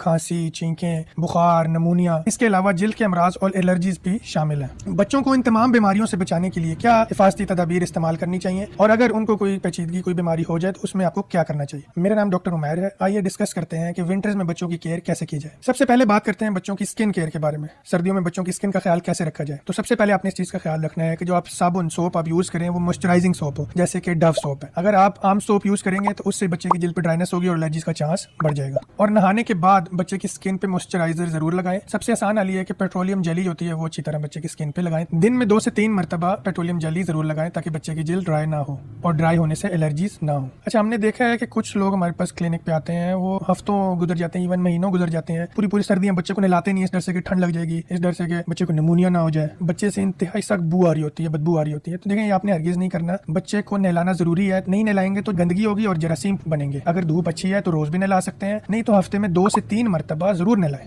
कोशिश करें कि बच्चे को नीम गर्म पानी में नहलाएं। कोशिश करें कि 5 से 10 मिनट में नहला दें, ज्यादा टाइम मत लगाएं। नहलाने से पहले बाथरूम को गर्म करें और कोशिश करें कि कमरे का टेम्परेचर भी ठीक हो। ये ना हो कि नहलाने के बाद बच्चे को ठंड लग जाए। नहलाने के बाद स्किन को मॉइस्चराइज करें और कोशिश करें कि जो कपड़े पहना रहे हैं वो कॉटन के हों। कम से कम जो इनर लेयर है वो कॉटन की होनी चाहिए। ये ना हो कि आप वूलन कपड़े पहनाएं, पहली लेयर भी वूलन कपड़ों की हो, तो उससे बच्चों को एलर्जीज हमने बहुत ज्यादा देखी है। इनर लेयर कॉटन की हो, उसके ऊपर आप ऊन के कपड़े, वूलन कपड़े पहना सकते हैं। जिन बच्चों की स्किन हसास हो उनमें आप ज्यादा ख्याल रखें, उनको हाई नेक ना पहनाएं। ऊन या सिंथेटिक फाइबर से इनकी स्किन पे एकदम से रैशेस हो सकते हैं। कपड़ों की कितनी लेयर्स होनी चाहिए, इसका एक आसान सा फॉर्मूला है। जितनी लेयर्स आपने पहनी है जिसमें आप कंफर्टेबल है, उससे एक लेयर एक्स्ट्रा बच्चे को पहनानी है। सर्दियों में बच्चों को इन्फेक्शन से बचाना बहुत जरूरी है। कोशिश करें कि छोटे बच्चों को गेट टुगेदर या फंक्शन में या जहाँ पे बहुत ज्यादा लोग इकट्ठे हो रहे हैं वहाँ मत लेके जाए। और कोशिश करें अगर घर में किसी को फ्लू है या बुखार है, खांसी है, कोशिश करें कि वो छोटे बच्चों के करीब मत जाए। अमूमन क्या करते हैं कि एडल्ट्स को थोड़ा बहुत वायरस लगता है, फ्लू होता है, लेकिन वो ख्याल नहीं रखते, घर जाके बच्चों को प्यार भी करते हैं, चूमते भी हैं, तो उससे बासानी वो बच्चे वायरस कैच कर लेते हैं और ज्यादा सिक हो जाते हैं। क्योंकि नजला, जुकाम, खांसी बच्चे फौरन पकड़ लेते हैं और वो वायरस अगर छाती में उतर जाए तो उनको निमोनिया हो जाता है, चेस्ट इन्फेक्शन हो जाता है, जो कि एक सीरियस कंडीशन होती है। बार बार हाथ धोने की आदत डालें, अपना भी हाथ धोएं, बच्चों का भी हाथ धोएं, ताकि इन्फेक्शन का फैलाव कम हो। कमरे को गर्म रखें, बहुत ज्यादा गर्म भी ना रखें, उससे ड्राइनेस होगी, उससे भी खांसी ज्यादा होगी। ये भी ना हो कि आपने कमरा बिल्कुल बंद किया हुआ है और वेंटिलेशन हो, हल्की सी वेंटिलेशन कमरे में होनी चाहिए। सर्दियों में बच्चे को ग़िज़ा क्या दें। अगर बच्चा 6 महीने से छोटा है तो उसको सिर्फ माँ का दूध दें। अगर वो फीडर पे है तो सिर्फ फीडर दें। 6 महीने के बाद उसकी वीनिंग स्टार्ट करें। सर्दियों में ताकत वाली चीजें कौन सी हैं? सूप, अंडा,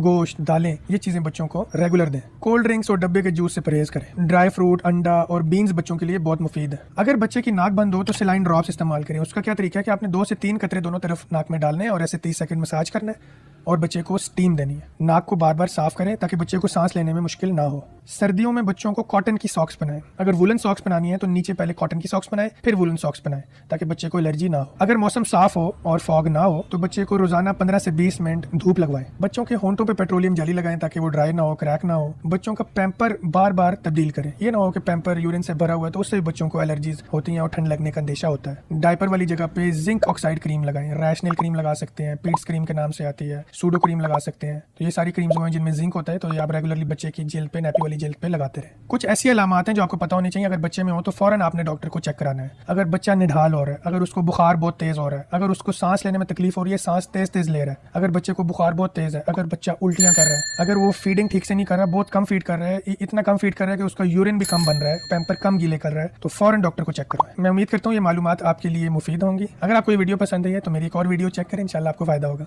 थैंक यू।